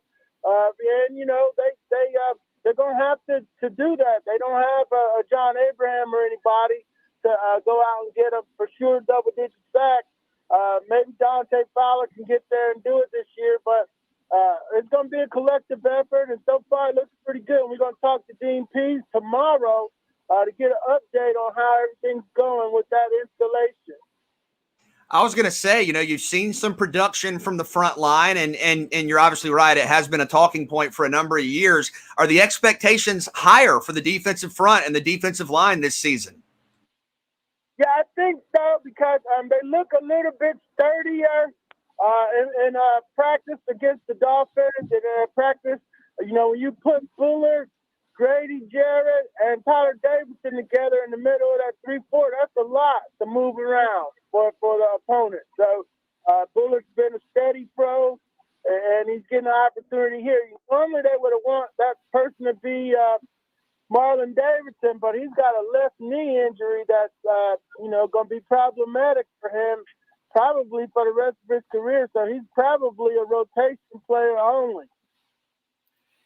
Daryl, a guy that, ever since he's gotten his contract extension, really hasn't been the same player. I don't know if it was because of different scheme, new coaching staff. Deion Jones, Debo. He was a guy, coming out of LSU, burst on the scenes. Just a tackling machine. How has he looked, and is he getting back to kind of like some of that old Debo we've seen in the past? Yeah, but a little bit, he's going to be able to cover backs out of the backfield and so forth. And those big guys are going to keep the blockers off of him. So, he should be fine here in this defensive scheme. Traditionally, Dean Pease is one of those big thumper linebackers. And, that fits more to Fole Olakon and Mikael Walker's, build.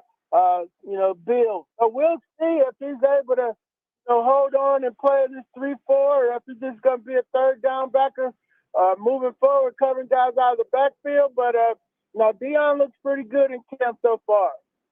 On the other side of the ball, as we're chatting with D'Orlando Ledbetter of the Atlanta Journal-Constitution, the offensive line, is there confidence in that group, or is there still some work to be done?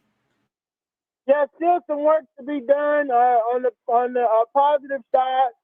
Matt Hennessy looks like a winner at center. Matt Ryan spoke about him today and spoke very highly of how he's taken over that position, and they should be very good in that fit. Now, right tackle still a problem with Caleb McGarry out there coming back from a knee injury, and left guard is a problem where you got Josh Andrews, a veteran, running with the first team and rotating with Jalen Mayfield, a rookie who, is going to probably be that left guard at some point during the season. Daryl, I mean, how is Mike Davis looking? I know when you talk about this offense, it's always been about can they find a running back? Can they find a 3-down back that can definitely still pick up the blitz, that can catch the ball out the back, but kind of like a do-it-all running back, not comparing him to anybody. But how is Mike Davis looking in camp? Mike looked great. Ben, he's cutting good, doing a good job of catching the ball out of the backfield. He showed what he could do last year. If healthy in Carolina by filling in for McCaffrey and going over 1,000 with Teddy Bridgewater throwing him the ball. So he can definitely be a weapon in this offense. You got to remember that the Shanahan offense doesn't rely on you don't have to be Derrick Henry in this offense.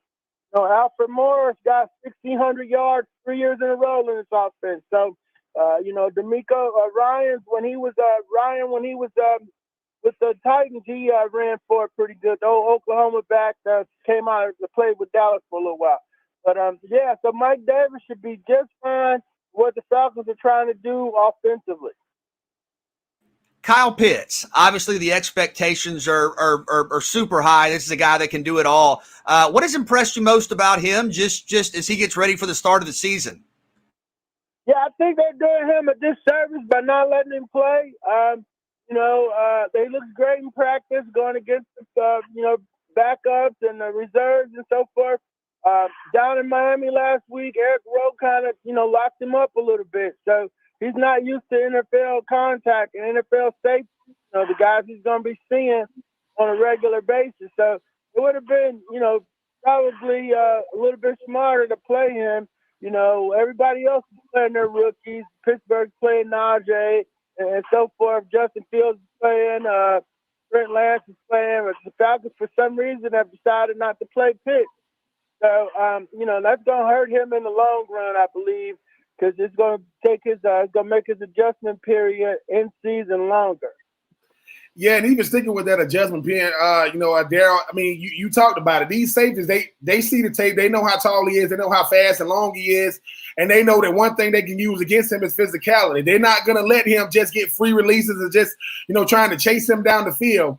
The adjustment process, as you mentioned, how much is Arthur Smith them really not understanding that, look, man, you can't be treating this dude like he's a quarterback. I mean, these quarterbacks that you mentioned out there practicing, why do you think they not allowing him to play? I mean, not allowing him to play in the preseason to think he's going to be ready for day one or for game one, I mean.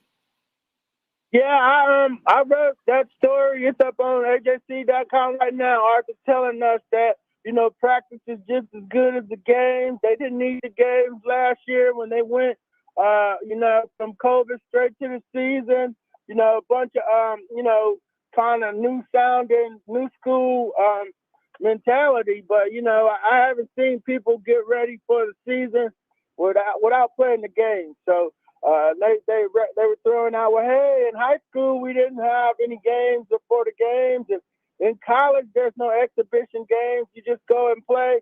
So, they're going to that right now. That's what they're telling us.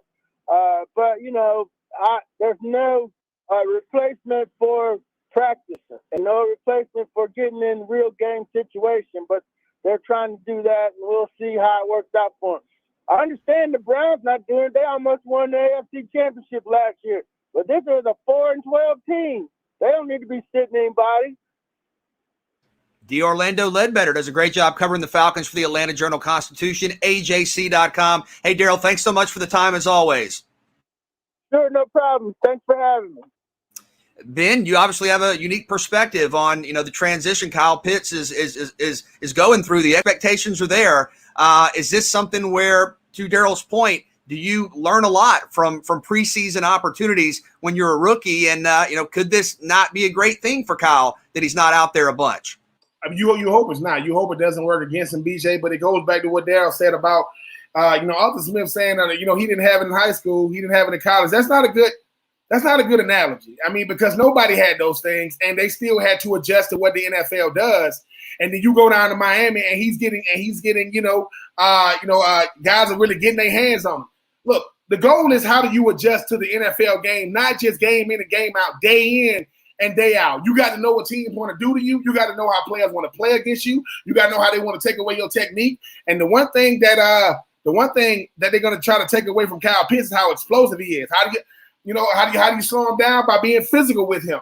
If Kyle Pitts isn't making the impact that they want to make, because once again, BJ, he's going to be compared to Julio no matter what. There's nothing he can do about that. So I just think if you're getting rid of number 11 for number 8 going to have to pay dividends sooner rather than later, BJ, because if he's out there getting, if he's out there and guys locking him up and they ain't all pros, they ain't Tyrann Mathieu and them guys and Jamal Adams, people are going to be saying what happened. So Arthur Smith, I have to trust what you're doing, but you might be doing your rookie a disservice, a.k.a. Jamar Chase in Cincinnati. Look, he's playing, and he's realizing that the NFL game is far different than the college game. And on the other big talking point with the Falcons, Josh Rosen coming in, former what, top 12, top 10-ish pick, big time college career at UCLA, has been with a couple of teams, hasn't been able to stick. Do you think he could be the guy? Darrell said maybe they look at some other cuts, maybe they look and see who's on the market. Do you think there's confidence in Josh Rosen, or given what we've seen the last couple of years, are you going to have to see him come out and play well in this third preseason game? Yeah, I mean, Josh Rosen kind of got all the cards stacked against the BJ. I mean, because people forget, I got to come in, learn the plays, learn the terminology, go out there and play a full game for my NFL future. Josh Rosen, I mean, it's the curious case of Josh Rosen. He got sent away from Arizona because they got a new coach that wanted to finally say, I get to have reunited with Aaron Murray. But I just think that Kyler Murray. But I just think that BJ, when you looking at a guy like Josh Rosen, he's good enough, right? But it's the system, and he's not going to ask to do much. But I think for him, BJ, he's trying to play for his NFL future because, and I hope he thinks this way. He's planning to be a backup when he was drafted to be a starter, and he's already on his 15 in 4 years. Humility has taken over this young man. I just hope it has to take it away from his confidence and his talent, because that's the only way he's going to survive out there.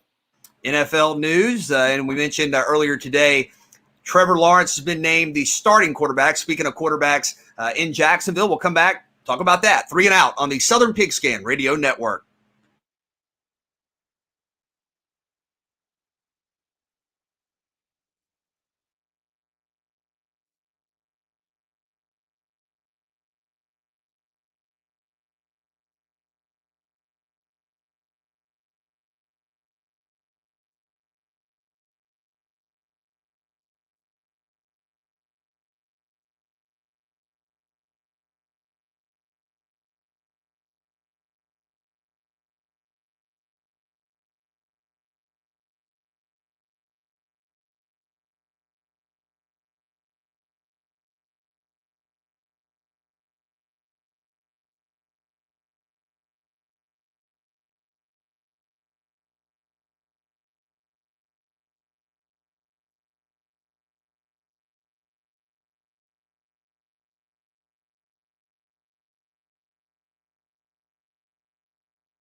No Braves baseball tonight. The Braves off tonight and tomorrow. Pretty rare to have a couple of days off late in the season, but a 4.5 game lead right now over Philadelphia. And the Phillies, of course, are playing the Rays, the Tampa Bay Rays, who have the second best record in all of baseball. So go Rays. And the Braves could add another half game to their lead tonight. But talking about the NFL news, the Falcons signing Josh Rosen. We'll see what happens there. Urban Meyer today saying, Trevor Lawrence, my number one quarterback. He's the starter. Was not a fantastic showing just offensively overall against New Orleans on Monday night, Ben, but you did see the arm talent. You did see the mobility, although I don't know that you want to be scrambling into hits like the ones he took, but clearly the talent, the ability is there. And Urban Meyer deciding Trevor Lawrence, our guy now. Trevor Lawrence, BJ, will be the easiest decision Urban Meyer will ever make as an NFL head coach. That will be the easiest decision he's ever going to make. I will say this about Trevor Lawrence. Sometimes trying to prove yourself to your teammates will get you in trouble. Sometimes you're trying to prove your toughness too much. Pulling the ball down, running in the NFL, it's not the same as college. The NFL, them guys know where to hit you.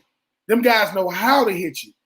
And most of the time, guys don't get up. The reason why quarterbacks get hurt quicker than anybody else, they're the only player that gets hit once a week. You do not touch them Monday through Saturday. They only get hit on one day. So I think that, BJ, listen, you obviously being a Jags fan, you should be very, very excited about Trevor Lawrence. Every quarterback has learned how to slide, has learned how to throw the ball away, and you got to know when the journey is over. You're not going to make any friends trying to run over defensive players. I don't care if you outweigh him. I don't care if you're taller than him. Slot corners, they have to tackle Derrick Henry for a living. You think they're scared of you? So all I'm saying is, know when the journey is over. Trevor Lawrence is going to be the guy. And, BJ, y'all got a good problem. And y'all good problem, is y'all freaking backup. I just think that I know that sometimes, we think about. How does Gardner Minshew take this? The starter all last year had some. This is tough for him. But what's his response? Be a pro. He knows how to take it.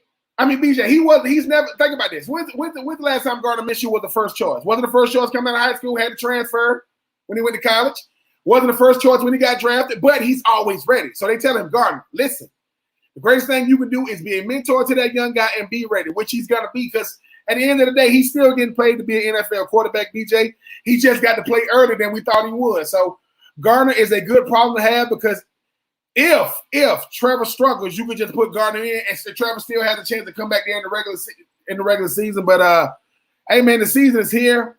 This 3 preseason game thing is working. But you see the inter-squad scrimmages. That's what you're gonna see more teams using to get that kind of like game type atmosphere. But yeah, BJ, Gardner knew he wasn't gonna be the starter, and unfortunately, it wasn't gonna matter how Gardner Minshew played, because Trevor Lawrence was gonna be the starter as long as he wasn't hurt. So that's the news there out of Jacksonville. Trevor Lawrence, the number one quarterback. I want to thank Ben Ingram of the Atlanta Braves Radio Network for joining us today. Chris Burnett talking Georgia. Georgia Clemson, we've been talking about it for months. It's almost here. I'm ready. Look, every angle, every possible matchup, I'm ready for that. I want to thank D'Orlando Ledbetter and Mark Bradley from the AJC as well. But I'm ready. Are you emotionally ready to handle Florida football? It's back. 30 seconds. Are you ready? I am not ready, BJ. I'm just like you. I'm counting down days. I'm counting down the minutes. And listen, I'm going to do what I always do. They're going to say, and right before they kick the ball off, I'm going to turn the TV off. I'm not watching it.